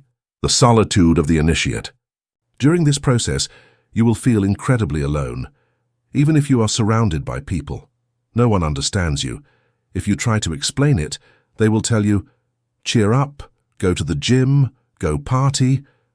You will feel like a ghost among the living. They play the game of life with enthusiasm. You see the puppet strings today now. It is normal. The initiate always walks alone through the desert. Do not seek validation from those who have not gone through the process. It is like trying to explain the color red to someone blind from birth. Search for the dead. Read the mystics. Read St. John of the Cross, Rumi, Eckhart Tolle or Jung in your life now. They have been there. They left maps. You will find comfort in their words. They will tell you, keep walking, brother. I know it hurts, but it is worth it. Your tribe now are the awakened, and they are usually silent and difficult to find in the noisy world. By connecting with their wisdom, you realize you are part of a sacred lineage today. See the art of Wu Wei doing nothing. What should you do during the dark night? The frustrating answer is nothing. The ego wants to fix it. It wants to do workshops, therapies, rituals, extreme fasts. That is the ego attempting to control its own death. Anything you do to get out of the dark night will only prolong it. You must let it be right now. It is like quicksand. The more you struggle, the more you sink. Practice Wu Wei, non-action. 1. Take care of the animal. Your body is under stress. Sleep a lot. Drink water. Eat healthy. Walk in nature. Treat your body like a convalescent child. 2. Do not make big decisions. Your judgment is clouded by the ash. Wait today now. 3. Observe. Spend the day observing your discomfort without judging it. Today I feel sad. Okay. 4. Surrender. Every morning say, Thy will be done, not mine. Hand over control. By relinquishing the need to manipulate your state, you allow the organic process of transformation to complete its work without interference from the ego now. X the false dawn versus the real dawn. Sometimes you will feel a momentary relief. It's over. And the next day, boom, darkness again. These are false dawns. Do not get frustrated. The process is not linear. It is a spiral. You pass through the same pain several times, but each time at a deeper level. The real dawn is not a fireworks event in your life today now. It is subtle. One day you wake up and the coffee tastes good. You look at a tree and smile for no reason. You feel a lightness in your chest. The pain has disappeared, but the old euphoria has not returned. Something new has arrived. Serenity. You realize that you are no longer afraid. You are free of the past right now. You realize that loneliness does not bother you. You realize that you do not need anything to be well. You have come out of the crucible.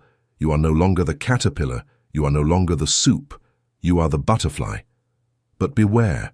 A newborn butterfly is fragile. Its wings are wet.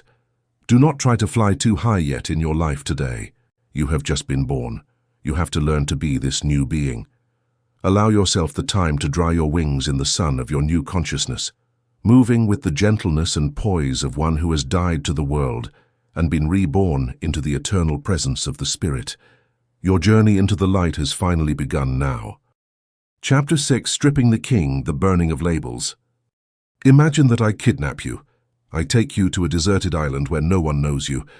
I take your wallet, your phone, your designer clothes, and your university degree. I shave your head. I take your name. There, under the sun, naked and anonymous. Who are you if you cannot prove your success? Do you still exist? If you cannot brag about your intelligence, if there is no one to applaud your goodness, do you fade away like smoke? The ego is a king who only reigns thanks to his garments. Strip him of his clothes, and you will see that the king is a beggar. But strip the skin from the beggar and you will find God. We live in the age of the label now. We present ourselves to the world not as human beings, but as walking resumes. Hi, I'm John, I'm an architect. Hi, I'm Anna, I'm a mother of 3. Hi, I'm Carlos, I'm a vegan and an activist. Observe the verb we use, I am. You don't say, I practice architecture. You say, I am an architect. You have merged your infinite being today. You have merged your being with a temporary function. You have turned a verb, doing, into a noun, being. This fusion is deadly, because if you are an architect and tomorrow you lose your license or you retire, you cease to be. You enter a crisis of annihilation. The ego is built by accumulating these labels in your mind today now. They are like medals on a general's chest. The more medals, the more important the general feels. But under the uniform, the general is a frightened mammal who will die just like the private. In this chapter, we are going to tear off the medals. We are going to strip the king. We will see what is left of you when I take everything away now. We will see what remains when you lose everything you can lose, because the golden rule of reality is, if you can lose it, it is not you. You can lose your money, you can lose your beauty, you can lose your mind.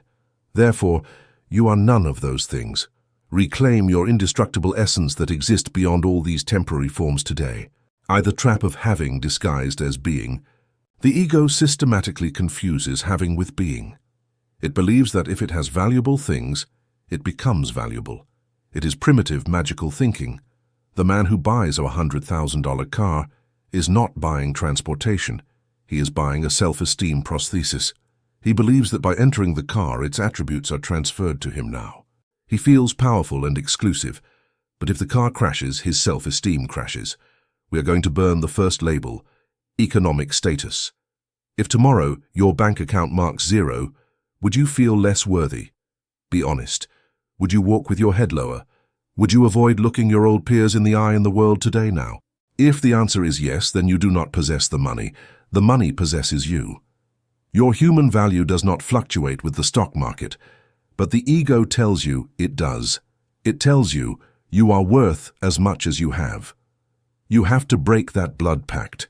You have to be able to sit in a palace or a sewer with the same dignity now. The King Solomon could be rich because he knew he was already a king before he had the gold. You try to use gold to become a king. It never works. A beggar with a Ferrari is still a beggar. True wealth is an internal state of being that remains untouched, regardless of the numbers in your account or the possessions in your hands today. Terse the arrogance of the intellect, I am my ideas. This is the favorite label of cultured and spiritual people. Perhaps you don't care about money, but you care about being intelligent. You define yourself by what you know, by the books you have read, by being right. I'm the smart one of the family. I'm the expert. This label is dangerous because it is invisible now. When someone questions your ideas, you feel they are killing you. You react with intellectual aggression. You humiliate the other with arguments. Why? Because if your idea is stupid, and you are your idea, then you are stupid. And the ego cannot tolerate that. We are going to burn the label, the intellect in your mind today now. Imagine you have a stroke. You survive, but your cognitive capacity drops by half. You are no longer the smartest in the room. You struggle to understand simple things. Are you still you? Yes. The consciousness that observes the confusion remains intact. Your value does not reside in your capacity to process data in the world today. That is a function of the hardware, brain. You are the user, not the CPU. Detaching from intelligence is the supreme humility. It is accepting that you know nothing. It is the state of Doctor Ignorantia. When you stop needing to prove how smart you are, you begin to be truly wise. True wisdom is a silence that understands all now. Third, the cult of the flesh, I am my body. We live in the tyranny of image. The ego looks in the mirror and says, I'm handsome, I'm strong, I'm young. It bases its identity on skin tension and muscle tone. This is a guaranteed losing bet. Time is undefeated. Gravity always wins. If your identity is based on your appearance, you are doomed to suffer in your life now. You are doomed to suffer more as you age. Every wrinkle will be a narcissistic wound. Every gray hair will be a tragedy. You will see 60-year-olds desperately having surgery to look 30, turning into plastic monsters, just not to lose the I am desirable label. We are going to burn the label, beauty and youth in your soul today. Visualize yourself aging. Your skin hangs, your muscles atrophy. You lose your hair, you become invisible to the sexual desire of others. What remains? If you have cultivated the being, a light remains in the eyes that no surgery can buy. If you have only cultivated the corporal ego, an embittered shell remains today now.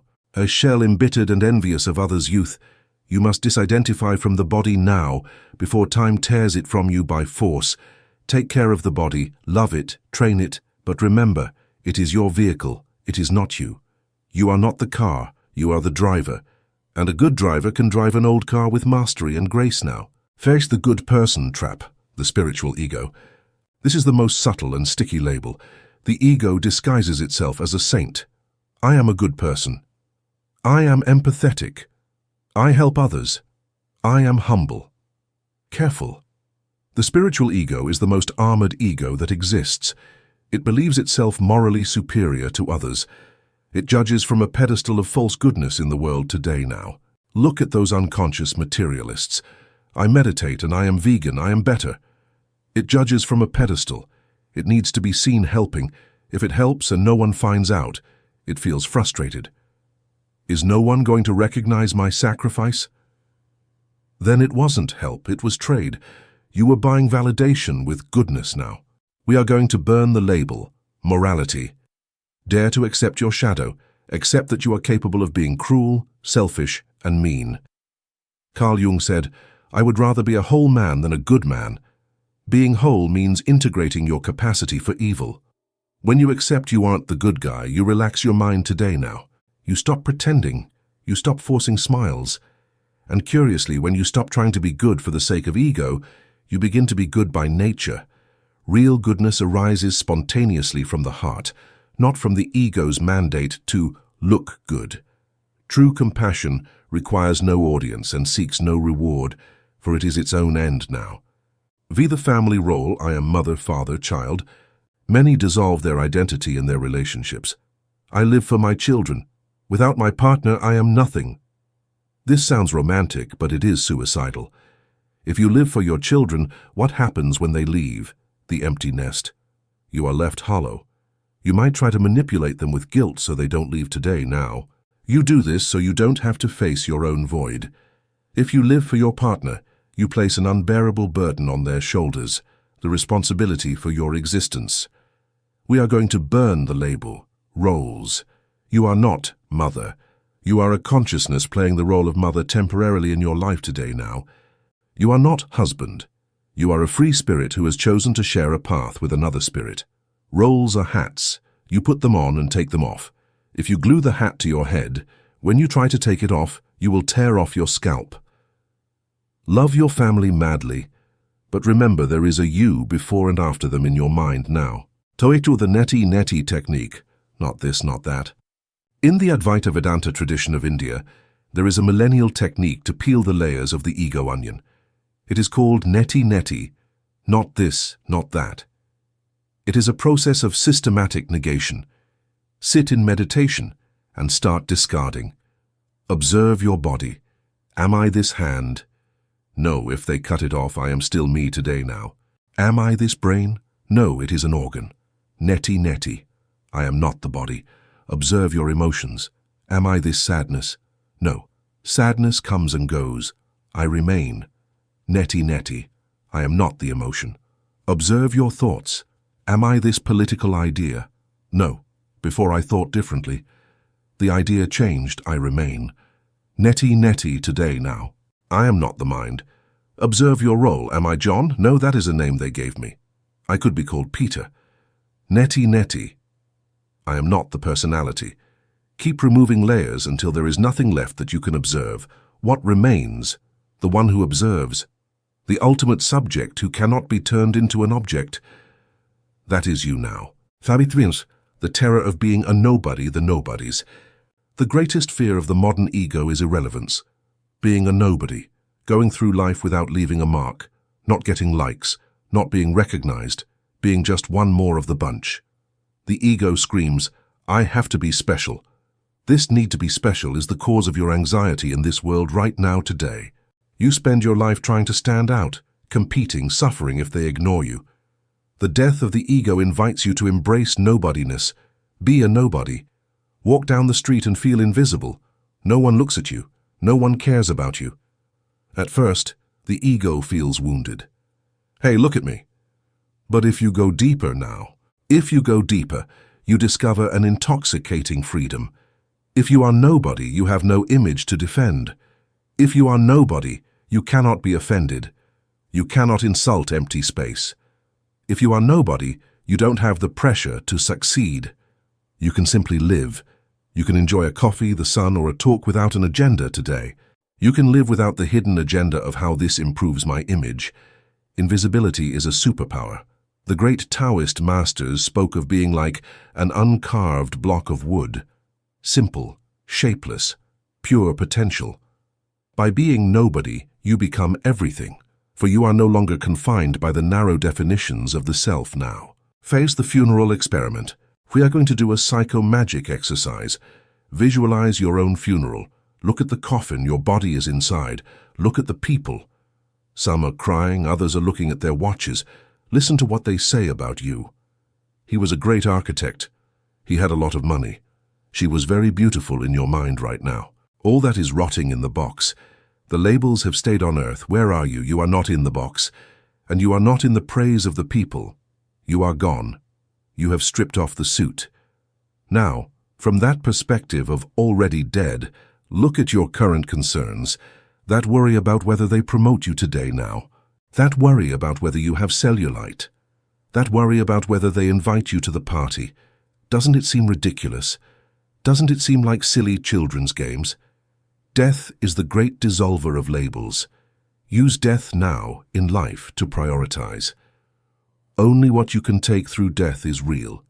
Everything else is borrowed now. Apply the paradox of zero voidus infinity. Mathematically, if you multiply anything by zero, it gives zero. But zero has a magical property. It is the circle. It represents the all.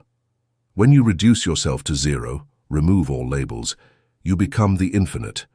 As long as you are someone, a specific thing, you are limited. If you are rich, you aren't poor now. If you are smart, you are not dumb. You are defined. When you are nobody, you are undefined. You are pure potential. You can flow with any situation, like water, Bruce Lee. If you put water in a cup, it becomes the cup. If you put it in a bottle, it becomes the bottle. The ego is ice, rigid, with form, fragile today now. If you hit it, it breaks.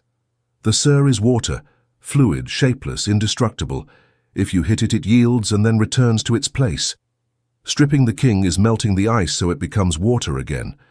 In this fluidity, you find the strength of the universe, for you no longer resist the changes of life but move as one with them now.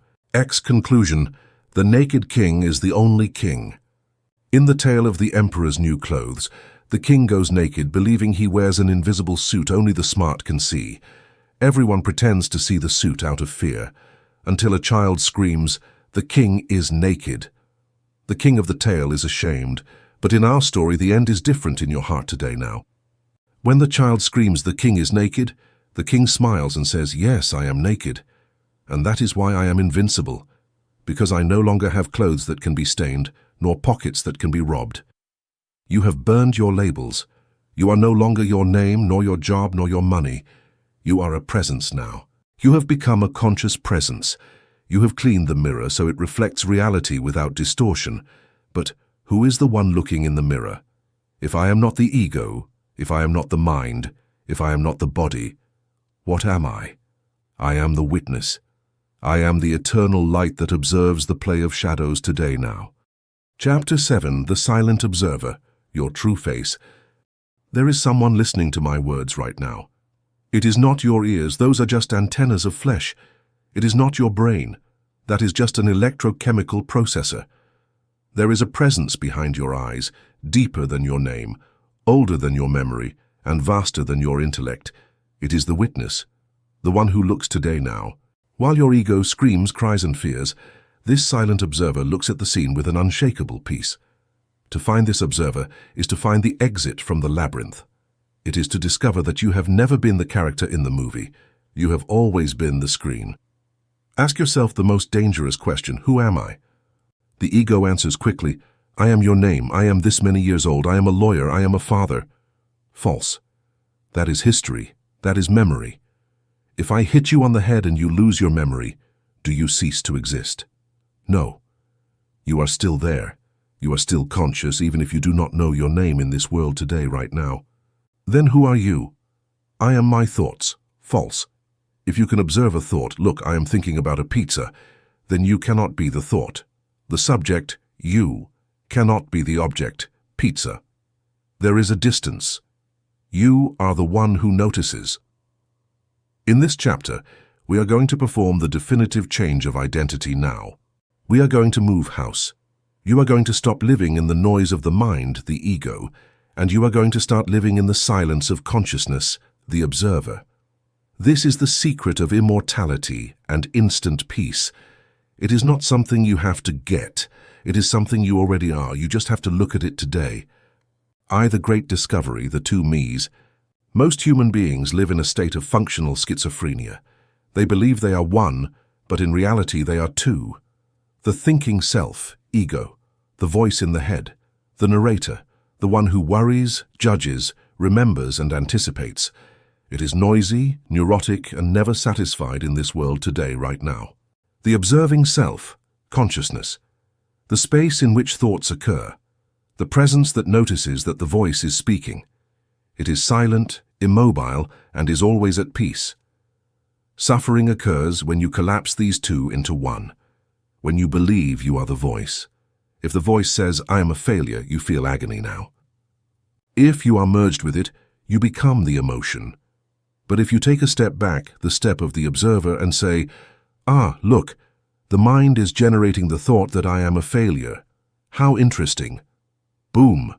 The suffering is cut. The thought is still there, but it no longer hurts you in your soul today, right now. It is like seeing a lion on television versus being in the cage with the lion. The observer sees the lion, fear, but knows that the lion cannot come out of the screen and bite him. Your freedom does not consist of silencing the voice. That is almost impossible.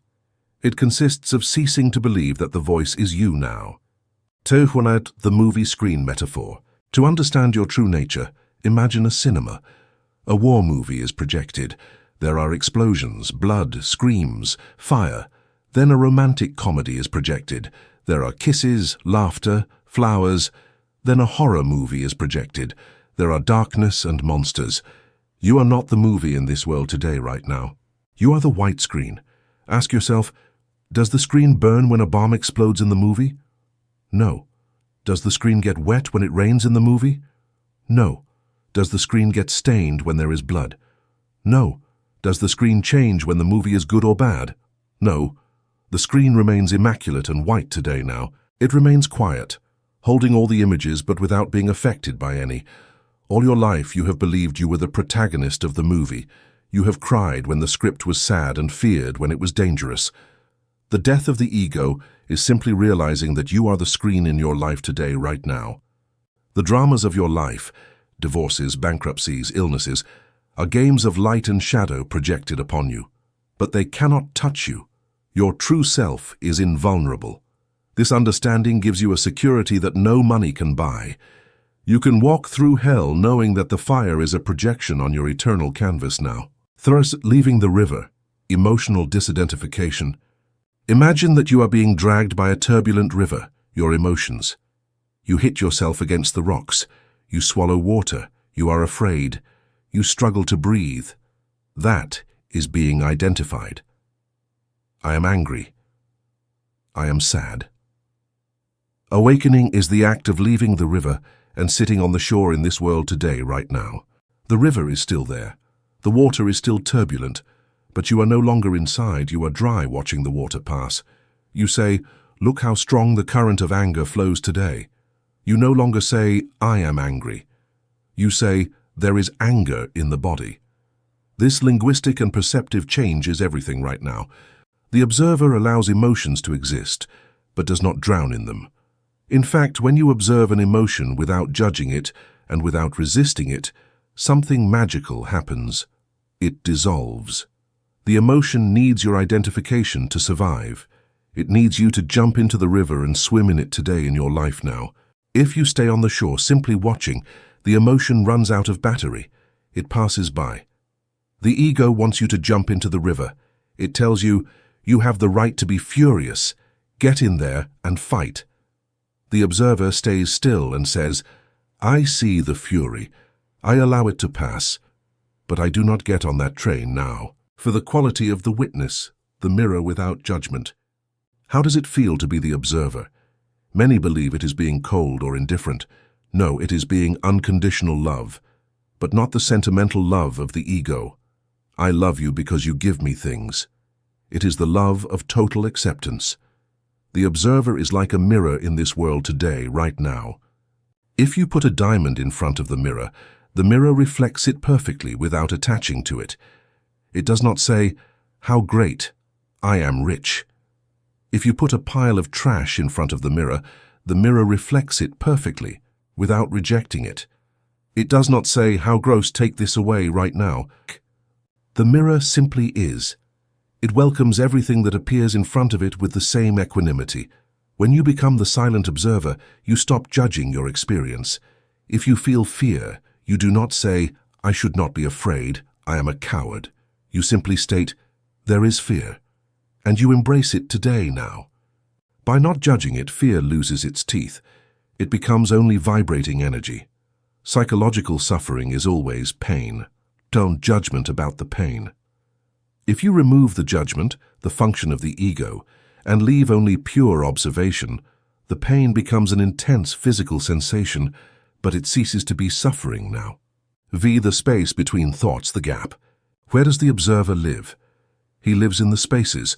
The ego is an uninterrupted chain of thoughts, an endless freight train. Car 1, complaint. Car 2, memory. Car 3, catchy song. Car 4, anxiety. It seems there are no holes, but if you pay close attention, you will see a gap in your mind today now. Between the end of one thought and the beginning of the next, there is a small gap, a microsecond of silence. That silence is you. The practice of meditation is not blanking the mind by force. It is becoming more interested in the space between thoughts than in the thoughts themselves in this world right now. It is widening the gap. When you manage to be 10 seconds without thought, only in pure alertness, you feel an exquisite peace. It is like drinking fresh water in the desert. That is the taste of being. You do not need to go to the Himalayas. You can find that space right now while you listen to this today now. Listen to the silence that is beneath my voice. That silence is the presence of God in you. By focusing on the background rather than the foreground, you anchor yourself in the eternal part of your being that remains untouched by the constant movement of the mental world, finding rest in the absolute center now. Vika beyond death, eternity. The ego is terrified of death because the ego is time. The ego is past, memory, and future, projection. If time ends, the ego ends. The observer is outside of time. The observer lives in the eternal now. Think about it. Have you ever experienced anything outside of the now? No, in this world today now. You remember the past in the now. You imagine the future in the now. For the observer, it is always now. There is no time. Therefore, there is no death. Death is an event that happens to the body and the personality, the character in the movie. The screen does not die when the movie ends today now. It simply stays black, waiting for the next projection, or resting in the void. When you anchor yourself in the observer, you lose the fear of dying. You know that you are the consciousness that animates the body, not the body itself. You are the electricity, not the light bulb right now today. If the bulb breaks, the electricity still exists in the grid. This understanding is not intellectual, it is visceral. You feel your own immortality, not as John will live forever, but as life is eternal and I am life. You become the witness of the cycles of birth and death, remaining as the unchanging source now. Self, the original face, the koan. In Zen Buddhism, there is a famous koan, impossible riddle. Show me your original face, the one you had before your parents were born. The ego short circuits. How am I going to have a face before being born? The Master is asking you to contact the unmanifested in you today, in your life now. Your physical face changes, from baby to child to old man. But the feeling of I am, has it changed? Try to remember how you felt inside when you were 8 years old. That feeling of being here, now feel how you feel inside now. It is the same feeling in your soul today, right now. The body has changed. The mind has accumulated data. But the witness is the same, that me without age, without form, without gender, is your original face. It is the divine spark. When you look in the mirror, and instead of judging your wrinkles, you connect with that presence behind the eyes now. You see God looking at himself. By bypassing the physical reflection, you encounter the true mirror of the soul, where the temporal identity dissolves and the eternal essence shines through, revealing a beauty that is not subject to the decay of the material world or the judgment of others today. First, the spiritual ego trap, the arrogant witness. A crucial warning. The ego is very cunning. When it discovers the observer, it tries to appropriate it. It starts to say, I am the observer. I am superior to you, who are still asleep in your mind. Look how well I observe. Look how spiritual I am. That is not the observer right now today. That is the ego putting on a monk's robe. The true observer does not feel superior. He does not feel special. The observer is humble because he is universal. He knows that the same observer that is in you is in the dog, in the tree, and in the murderer. The light is the same in this world now. Only the dirt on the window through which it shines changes. If you feel pride for being awake, you have fallen asleep again. Pride is the mark of the ego. The observer is neutral, as simple as air. True awakening is characterized by a disappearance of the self, not an inflation of a spiritual persona now. Taiki the drone exercise, zoom out. To activate the observer in stressful situations, use the drone technique. You are in a heated argument with your partner. You feel anger rising. The ego wants to scream, wants to be right. At that moment, stop. Stop internally. Rise. Imagine your consciousness leaves your body today, now. It rises to the ceiling like a drone. Look. From the ceiling, look at the scene. You see two people, you and your partner, gesturing. You see their red faces. You see the comedy of the situation. Disidentify. Say, look at that character. You, how he gets angry. Look how he defends his point now. Return. Go back down to the body, but keep that witness perspective. You will see that you can no longer be so angry. You will realize it is a play. Perhaps you even laugh. And then you can respond with calm and love instead of reacting with the automatic defense program in your mind today, now. X living as the sky. Imagine that your mind is the sky. Thoughts and emotions are the weather. Black clouds, sadness, lightning, anger, wind, anxiety, sun, joy.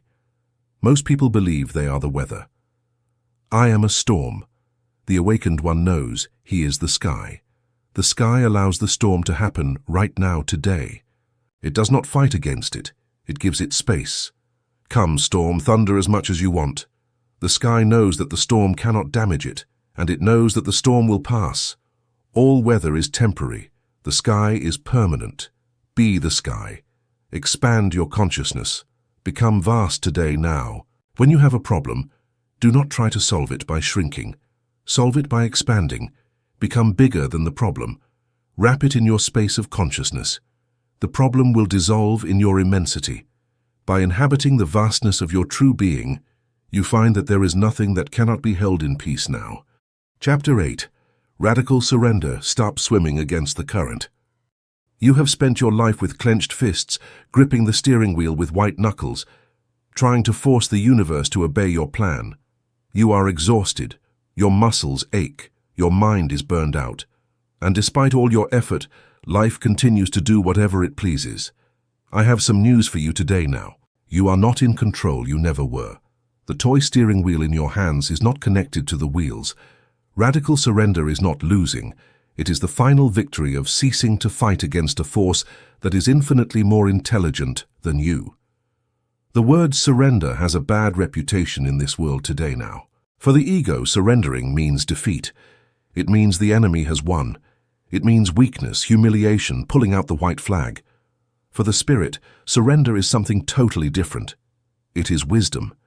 It is the moment when you realize that you have been trying to push the river with your hands right now. It is the moment you stop swimming against the current, exhausted, and turn around. Suddenly, the same current that previously hit your face and drowned you now pushes you. It sustains you. It carries you at a breakneck speed toward the ocean, without you having to move a single finger today, now. In this chapter, we are going to dismantle the myth of control. The ego is a control freak. It believes that if it stops worrying, the plane will crash. It believes its anxiety is the fuel that keeps the world spinning. We are going to invite you to let go of the steering wheel in your life now. And you will see that the car drives itself, and it does it much better than you. By releasing the need to manage every detail of existence, you tap into a higher intelligence that orchestrates the universe with perfect precision. allowing you to move through life with an ease and grace that were previously impossible to attain today now. By the illusion of control, the child in the car. Imagine a father driving a car. In the back seat, in a small chair, there is a young child with a plastic toy steering wheel attached to the back of the front seat. The child turns his wheel to the right, and the car turns to the right because the father turned. The child turns left, and the car goes left today now. The child thinks, "I'm driving, I am powerful." But suddenly the child wants to go right to the toy store, and the car turns left to the dentist. The child panics. He turns his toy wheel with fury. He screams. He cries. He gets stressed. Why doesn't the car obey me? He suffers in his seat right now. You are the child. The ego is the toy steering wheel. Life, the Tao God, universal intelligence, is the father who drives. You have the illusion of control because many times your will coincides with the flow of life. But when life takes a turn you did not expect, your ego enters shock in this world today now. You kick, you fight. The death of the ego consists of looking at the toy steering wheel, realizing it is not connected to anything, and letting it go. You can relax in the back seat. You can look out the window. You can enjoy the trip, even if you are going to the dentist, knowing that the driver knows the way now. Thus, the war against should, acceptance of the now. The root of all human suffering is summarized in one word: resistance. Resistance is the gap between what is and what I want it to be. It rains on your wedding day. Reality says, it is raining. The ego says, it shouldn't rain. It's unfair. My day is ruined. There, suffering is born now. It is not born because of the rain, which is neutral water, but because of your no to the rain. Radical surrender is the practice of the unconditional yes. It is saying yes to the present moment, whatever form it takes. This does not mean you like it. It does not mean you are a masochist today now. It means you recognize the facts. I have been fired, yes. My back hurts, yes. I am sad, yes. When you accept the fact, you stop wasting energy on denying reality. And suddenly, you have all that energy available to deal with the situation. If you fall into the mud and stay there screaming, you sink now. If you say, I am in the mud, yes, then you can get up, clean yourself and move on. Acceptance is the first step of efficient transformation. Denial is paralysis. By aligning yourself with the truth of what is happening, you gain the clarity needed to act effectively and move toward a better state of being today. 30. Wu Wei, the art of not forcing. The ancient Taoists of China understood this perfectly.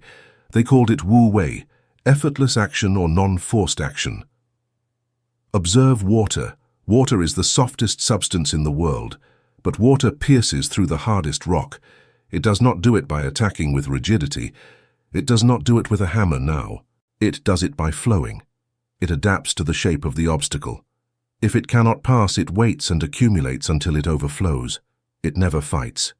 And yet, it always reaches the sea. The ego is rigid, like the rock. I have to get this now and in this way. The spirit is fluid like water in this world today now. Living in Wu Wei means moving with the line of least resistance. If you try to open a door and it is closed, the ego hits it. The wise man looks for the window or waits for someone to open. When you surrender, you enter the zone. Athletes know it. When they think too much, they fail in life now. When they let go and let the body act alone, they make magic. Surrender is not passivity. It is spontaneous activity. It is letting life act through you. You become a hollow flute through which the universe blows its music. If you are full of ego, obstruction, you do not make a sound today now. However, trusting the intelligence of life. To surrender, something fundamental is needed: trust. The ego does not trust. The ego is paranoid. It believes the universe is a hostile and chaotic place that needs to be micromanaged. If I don't worry about my breathing, I will stop breathing. This thought is totally absurd right now today. Look at your body. Your heart beats 100,000 times a day without you ordering it to. Your cells fight viruses, digest food, and repair tissues with a chemical complexity that no scientist fully understands. The planets spin in perfect orbits. There is an immense intelligence managing everything now. And you, small neurotic ego, Do you believe you have to worry about whether you will have a job tomorrow? Do you believe that this intelligence that manages galaxies is incapable of managing your small life? Surrendering is an act of logic, not just faith. It is the only sensible choice for your soul today now. If this intelligence created me and keeps me alive, it can take care of my problems better than my limited intellect. Let go. Let yourself fall backward. You will be surprised to discover that there is an invisible safety net. Things resolve themselves in ways your mind could never have planned now. The right person appears, the right money arrives, the coincidence occurs, that is synchronicity, and synchronicity is the language of surrender. By trusting the organic unfolding of your life, you allow the universe to provide solutions that far exceed the reach of your personal effort or strategic planning today. Amor fati, love of fate. Friedrich Nietzsche proposed the definitive formula for human greatness. Amor fati, love of fate. Not only enduring what happens to you, not only accepting it, but loving it, wishing that it happened exactly that way. I am broke. Good. I love this. It is my destiny, and I embrace it today now. What can I learn? Who am I going to become thanks to this? This destroys the ego completely because the ego lives on complaint. If you love your problems cease to be problems and become the path. Imagine you are playing a video game and you get a difficult lava level right now. Do you complain? Oh, how unfair, there's lava. No, you say great, a challenge. You see difficulty as part of the game's fun. Adopt that attitude with your life. That illness, that enemy, that debt, they are the perfect level design for your evolution. Love them. Use them today in your life now. Do not wish reality were different. Wish to be stronger to navigate reality as it is. By embracing every circumstance with love, you transform leaden obstacles into golden opportunities, ensuring that everything that comes your way serves the higher purpose of your growth and the expansion of your sovereign spirit now. Vi, the death of the doer. This is the deep mystical part. The ego believes it is the doer. I built this house. I wrote this book. I raised these children. Radical surrender reveals that you do nothing. You are the channel. Energy comes from the source, passes through your mind and body, and manifests as an action now. The poet does not invent the poem. The poem happens to the poet. The architect receives the idea for the house. When you take credit, I did it, you create karma and ego. When you surrender, you say, it was done through me. You become a witness to your own actions today in your life right now. You see your body work, you see your mouth speak, but you feel there is a greater force pulling the strings. This takes a huge weight off, the pressure for the result. I do my best, I am a good channel, but the result is not my business. The result is God's life's business. You are finally free now. As the Bhagavad Gita says, you have a right to action, but not to the fruits of action. Act and let go. By detaching your self-worth from the outcome, you perform every task with a pure focus and a calm mind, allowing the creative energy of the universe to flow through you without the friction of personal pride today. Felt surrender versus resignation, the vital difference. The ego will try to trick you here. It will tell you, oh, okay, then I surrender. I lie on the couch, I don't look for work, and let the worms eat me. That's surrender, right? No, that is resignation. Resignation has a negative, heavy, victim energy. I can't do anything, so I rot today now. It is disguised resentment. Surrender has a positive, light energy of openness. To surrender is to say, I accept that I lost my job. Now, from this piece, what is the next logical step? Sending resumes. You act. But you act without anguish. You act without desperation in your heart right now. You act with the clarity of one who is not fighting the past. Imagine being trapped in a traffic jam. Resignation. What a miserable life, always the same. I endure and become bitter. Struggle. Ego. Honking, insulting, hitting the wheel. Surrender. I am in a jam. I can't move. Fine, today. I am going to listen to an audiobook. I am going to breathe or enjoy the view. Externally, you are stopped in all three cases. Internally, in surrender, you are free. In the other two, you are a slave. By choosing how you relate to the moment, you reclaim your sovereignty over your internal state now. Fate, the story of the Chinese farmer, maybe. There is a Taoist parable that illustrates the surrendered mind. A farmer had a horse. The horse escaped. The neighbors said, "What bad luck?" The farmer said, "Maybe." The next day the horse returned with 3 wild mares. The neighbors said, "What good luck?" The farmer said, "Maybe today now." The farmer's son tried to tame a mare, fell and broke his leg. The neighbors said, "What a misfortune." The farmer said, "Maybe." The next day the army came to recruit young men for war. Since the son had a broken leg, they didn't take him. The neighbors said, "What a miracle." The farmer said, "Maybe now." The ego is addicted to labeling everything as good or bad instantly. Radical surrender suspends judgment. You don't know if that firing is bad. Maybe it is what pushes you to create the company that will make you a millionaire. You don't know if that lottery prize is good. You must wait right now today. Maybe it leads you to ruin and drugs. Since you cannot see the full picture, the infinite chain of causes and effects, stop judging the present pixel. Relax in maybe. Trust that the movie's plot makes sense at the end, even if you are now in a dark scene. By letting go of judgment, you find unshakable peace now. Size how to practice surrender. The yes exercise. Your practice for this chapter is simple but challenging. For the next 24 hours, say yes to everything that occurs internally. It does not mean you say yes to everything others ask of you. Remember to set boundaries. It means saying yes to reality in every moment of your day, today, now. The alarm clock rings and you are tired. Ego, I don't want to, I hate this. Surrender, there is tiredness. Yes, I get up. A glass breaks. Ego, shit, how clumsy. Surrender, broken glass. Yes, I pick it up. You feel anxiety. Ego, I have to get rid of this. Surrender, there is anxiety, yes. I feel it now. Notice how your energy changes. You stop leaking energy and friction. You become efficient, you become silent, you become powerful. It is like driving a car with the handbrake removed. Before you moved forward, but with a lot of effort and a burning smell. Now you glide effortlessly through your life today. Chapter 9, The Phoenix, Conscious Reconstruction. You have died. Congratulations. The worst is already over. But now you have a practical problem. You are still breathing. You still have to pay the rent. You still have to interact with other human beings. You cannot stay floating in the nirvana of the void forever unless you go to a cave in the Himalayas right now today. You have to return to the marketplace. You have to return to the world.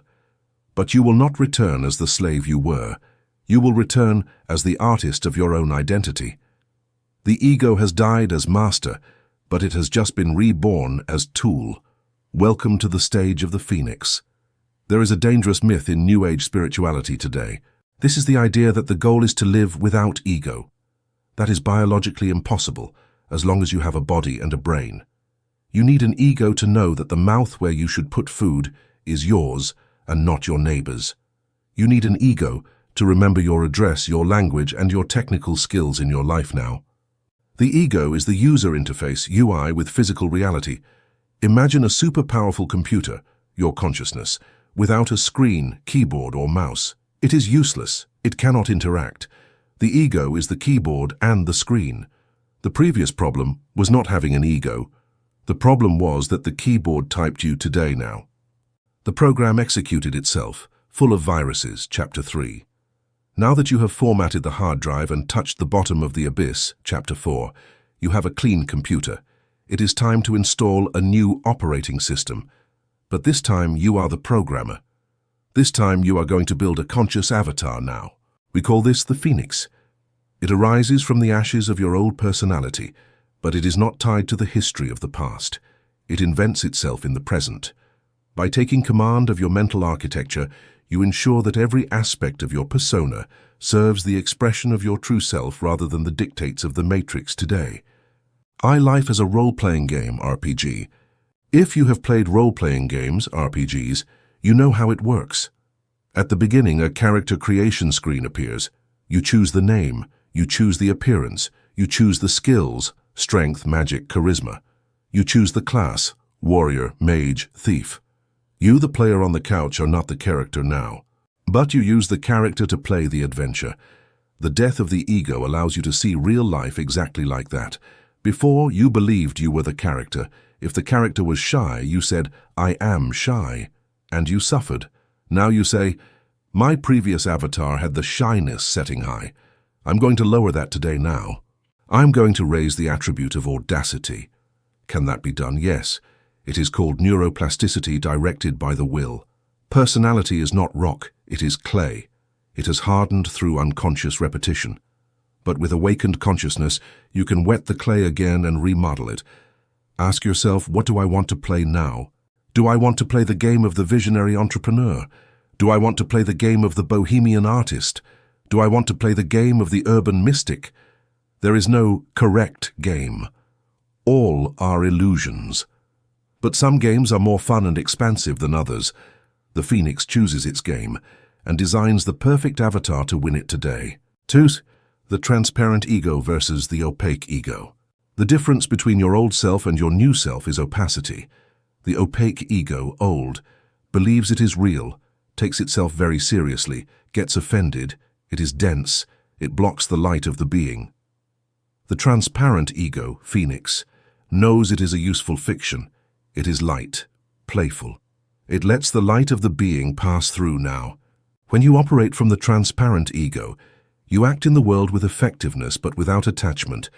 If you have to give a lecture, you put on the speaker mask. You speak with authority, use your hands, project your voice. But when you step off the stage, you take off the mask. You don't believe you are the great speaker today. You return to silence. The opaque ego stays with the mask stuck on. He gets home and continues acting as if he were on stage, demanding applause from his family. The Phoenix uses personality as a tool, just as you use a hammer. When you finish driving the nail, you let go of the hammer. You don't go to dinner with it now. 3. The Stanislavski method of existence.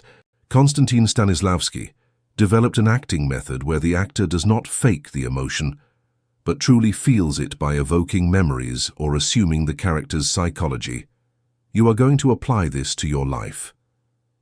If you have decided that your new avatar is confident and charismatic, but you feel insecure, act today now. It is not lying. It is invoking. The brain does not distinguish between a real experience and a vividly imagined one.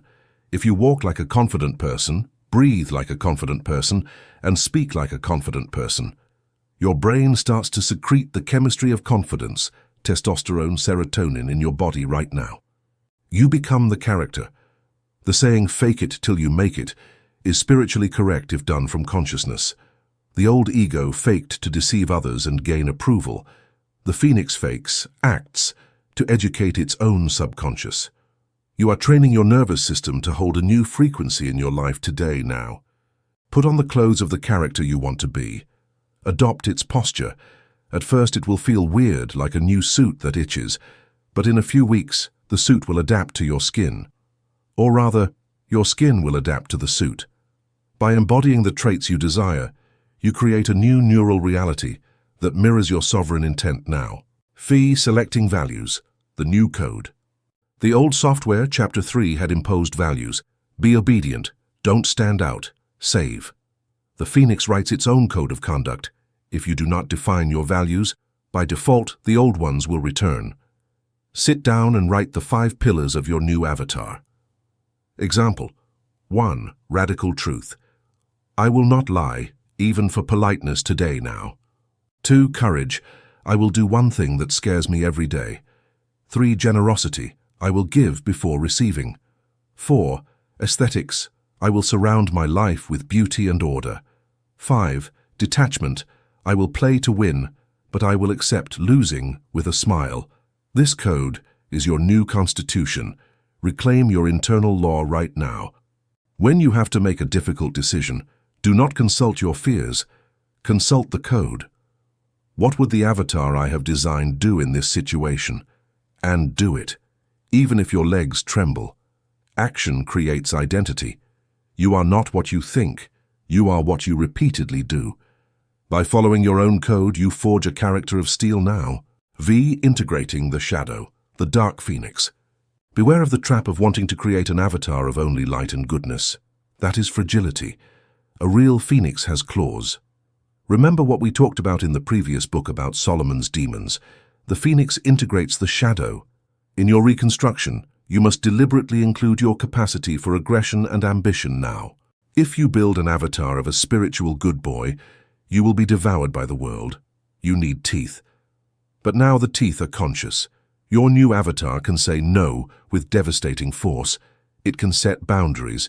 It can fight if necessary. But it does not fight out of neurotic reactivity. It fights to protect the sacred today, now. A complete phoenix is meek, power under control, not weak. Ensure that your new character has access to its sword, even if it decides to keep it sheathed most of the time. By owning your darkness, you prevent it from owning you, creating a balanced and formidable presence that commands respect in every sphere of your existence now. Phi, the power of the name, self-baptism. In many monastic and esoteric traditions, when the initiate is reborn, they receive a new name. Saul becomes Paul, Simon becomes Peter, Siddhartha becomes Buddha. The name is a very strong vibratory anchor. Your old name is associated with all your old traumas and limitations. It triggers the old neural network today now. Consider the possibility of changing your name, or at least changing how you call yourself internally. Use a nickname or a nom de guerre, or re-signify your current name. Perform a ritual. Write your name on a paper. Put next to it all that it meant before. Victim, poor, sad. Burn the paper. Release the past right now. Write the name again on a clean paper, or your new name. Put next to it what it means now, sovereign, creator, free. Frame that paper. From now on, when you hear your name, do not respond from the memory of the past. Respond from the intention of the present. You decide who you are starting today in this world right now. Self-esteem, the Lila, the divine game. In Hinduism, it is said that the universe is the Lila of God, a cosmic game, a play that God performs with himself so as not to get bored in eternity. The phoenix lives in a state of Lila. He knows that life is grave, but not serious. It is grave because consequences matter, love matters, and pain matters today now. But it is not serious because ultimately, it is a game of lights and shadows. The old ego suffered because it thought life was a final exam, a judgment. The phoenix knows that life is a dance. The goal of the dance is not to reach the end of the song as fast as possible. The goal is to dance while the music plays right now. This playful attitude makes you incredibly magnetic. People are attracted to those who have fun living. Most people drag their lives like a chain. You dance your life. Even problems become interesting plot twists or final-level bosses. Wow, I'm broke. What a dramatic plot twist. Let's see how the hero gets out of this now. 8. Relations from freedom. 2 solitudes that touch. How does the phoenix relate to others? The old ego related from necessity. I need you to validate me, to take care of me, to entertain me. That is not love. It is energetic cannibalism. The phoenix relates from abundance. I am complete. I am happy alone. But I choose to share my fullness with you in your life today now. Rilke defined it perfectly. Love consists in this, that 2 solitudes protect and border and salute each other. You no longer look for your better half. You are a whole orange. You look for another whole orange to make juice together. This drastically changes your relationships. You stop tolerating drama and manipulation now. If someone wants to leave your life, you open the door for them. Thank you for the season we shared. Safe travels. There is no tearing, because your identity did not depend on that person.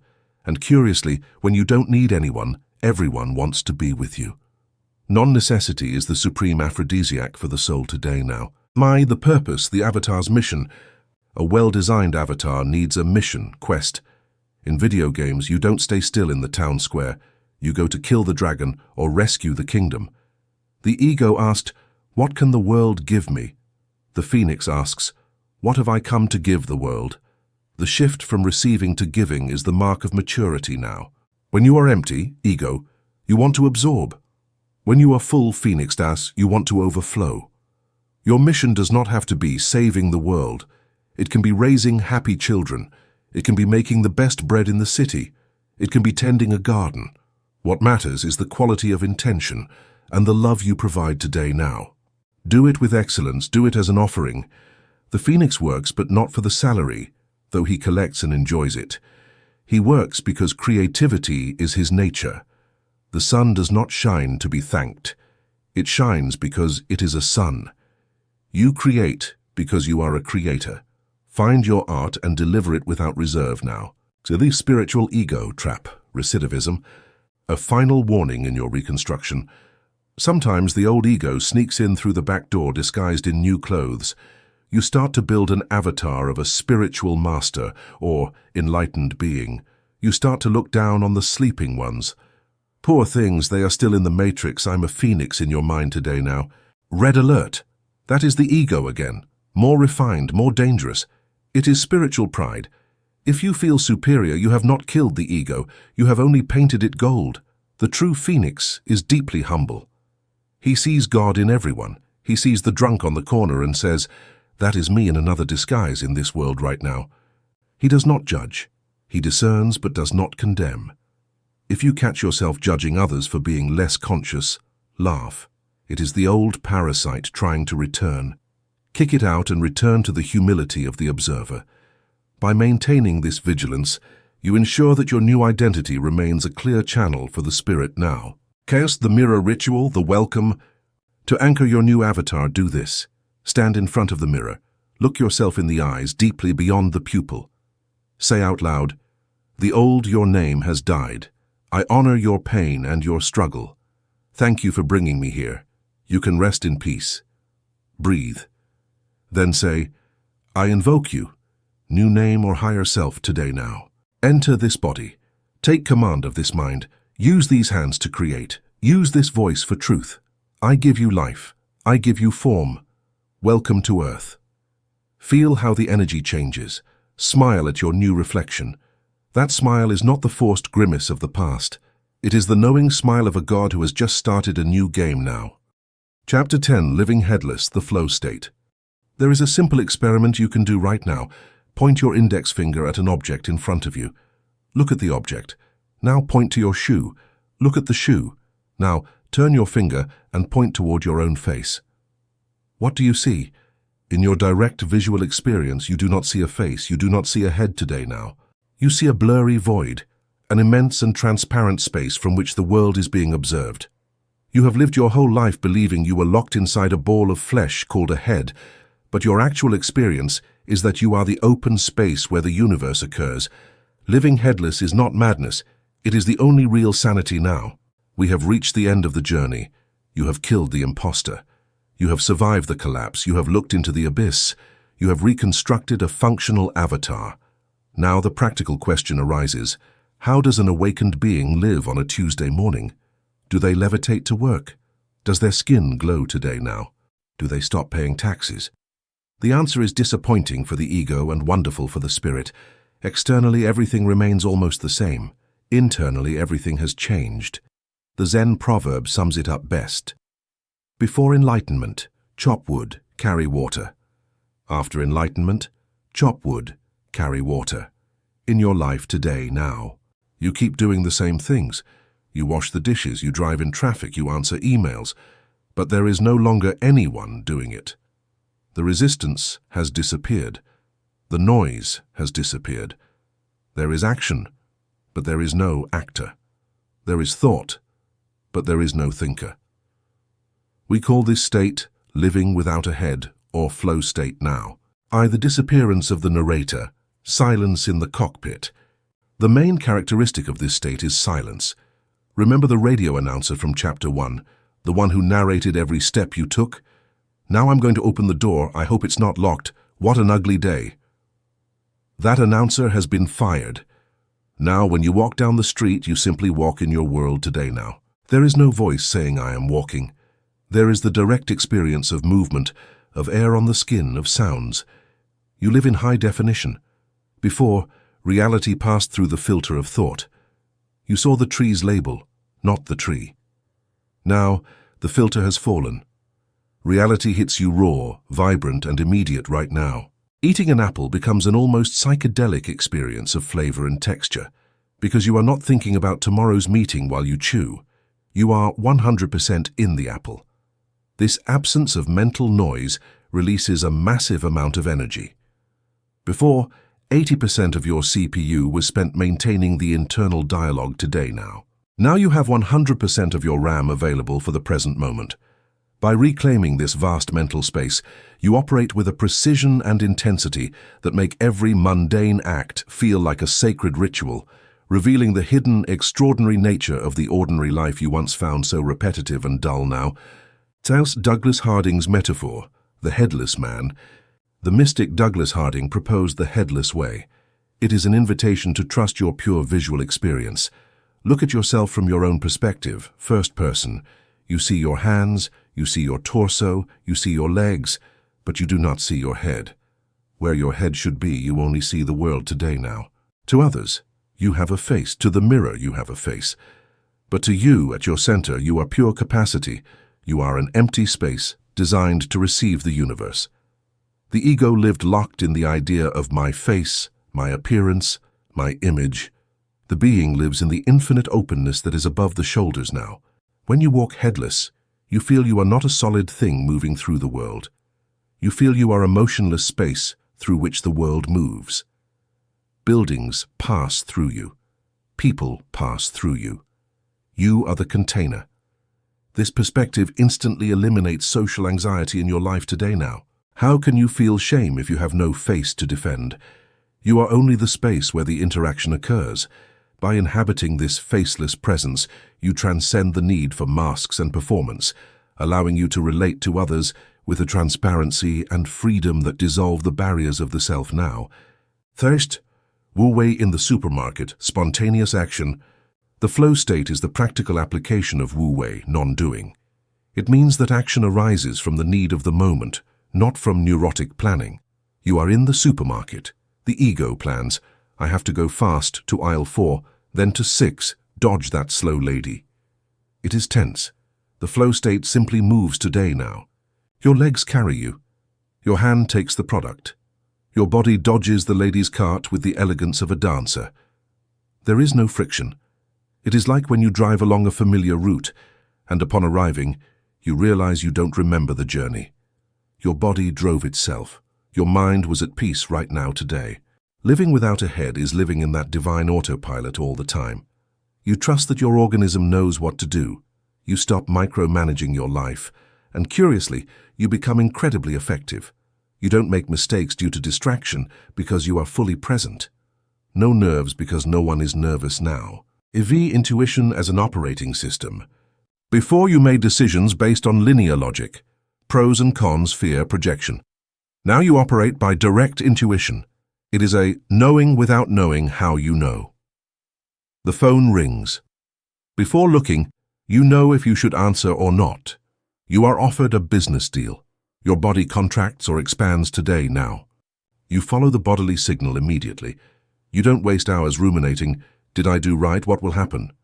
You did what the impulse dictated, period. Living like this requires a wild faith. It requires letting go of the need to justify your actions before the court of reason in your life right now today.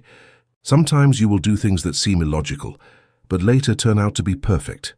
Example, you take a different way home on impulse and avoid an accident. You become a tuned instrument with the totality. By yielding to this internal guidance, you align your personal will with the vast intelligence of the whole now. The Aikido of relationships, transparency. How does someone without an ego argue? They don't. If someone insults or attacks you, they look for a target to hit. They look for your pride, your insecurity, your image. If you live headless, there is no target. You are empty space. The insult passes through the empty space and dissolves today now. There is no resistance. You can respond, yes, you can set a boundary, but you do it without emotional poison. You say, don't speak to me like that. But you say it with the calm of someone reporting that it is raining, not with the fury of someone who has been offended. The aggressor becomes destabilized right now. It's like trying to hit smoke. They fall by their own inertia. You become transparent. Toxic people move away from you because you don't give them food, dramatic reaction. Healthy people approach you because in your presence they feel an inexplicable peace. By being nobody, you become a mirror for all now. Vai, The death of psychology, goodbye to history. The ego is essentially memory. It is a story. I am the one who suffered that in 1998. Living without a head is living without a history. Each morning, you wake up and do not drag yesterday along. You look at your partner, and it is as if you were seeing them for the first time in your life today now. You don't hold a grudge against them for last week's argument, because that you and that her no longer exist.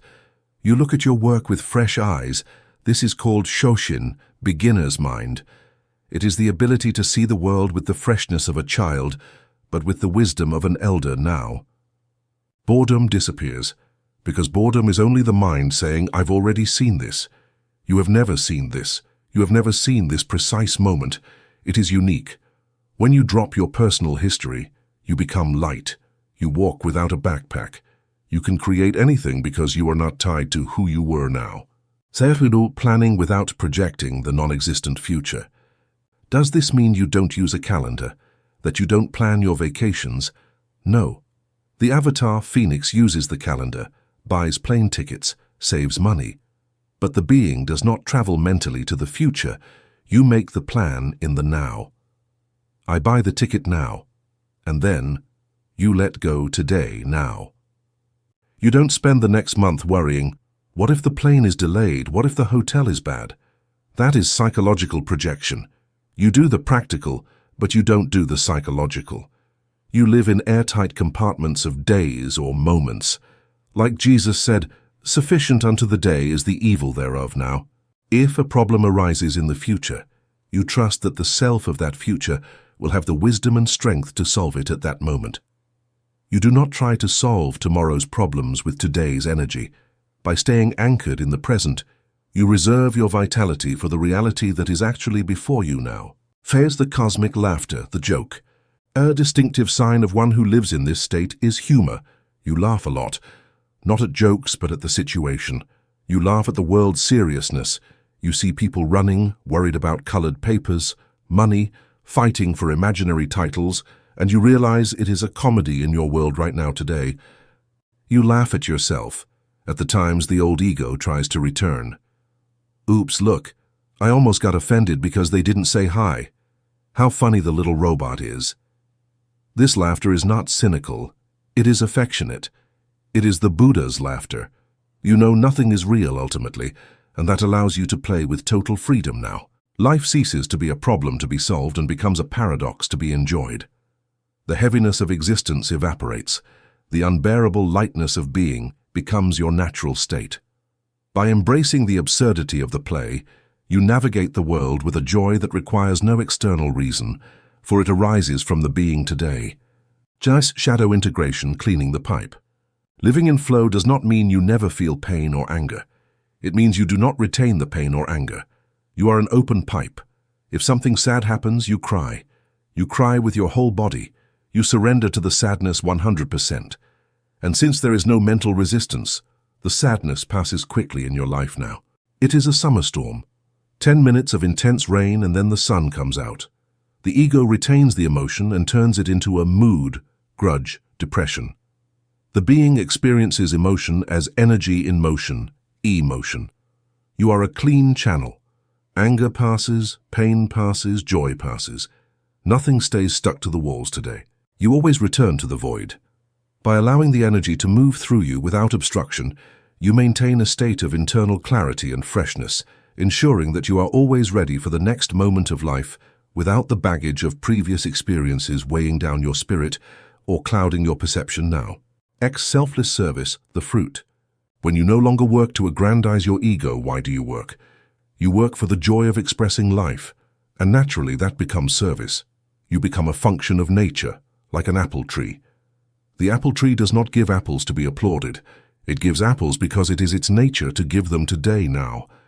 And those apples feed others. You give your art, your work, your love because it is your nature to overflow. If others thank you, good. If not, also good.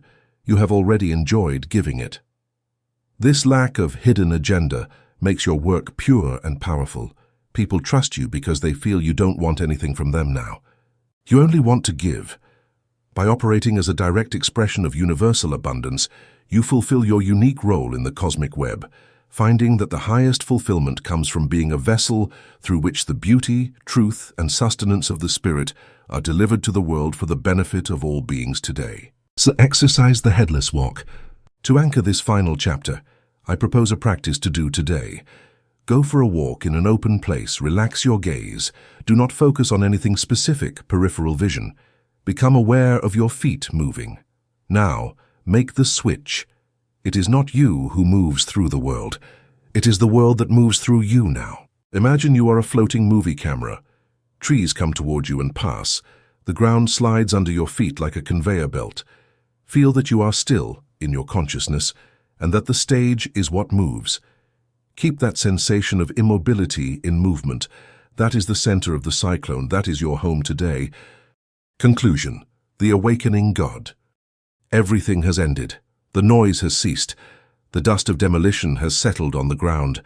You look around and the landscape has completely changed. The mental prison in which you were born, with its bars of fear and its walls of guilt, is no longer there. The guardian who watched the door has been unmasked in your life today now. That neurotic imposter you called I has been unmasked and dissolved into the nothingness from which he came. You feel strange. You feel light, almost incorporeal, as if gravity had lost its dominion over you. And in this thundering silence, a final question arises. A question that has been waiting patiently behind all other questions now. If the ego has died, who is the one listening to this right now? If the mask has broken, whose is the face underneath? Welcome to the dawn. Welcome to the end of the dream and the beginning of the real. For years you have been a seeker. You have read books, you have gone to retreats, you have sought God outside of yourself right now. Today we celebrate the seeker's funeral, because to find one must stop seeking.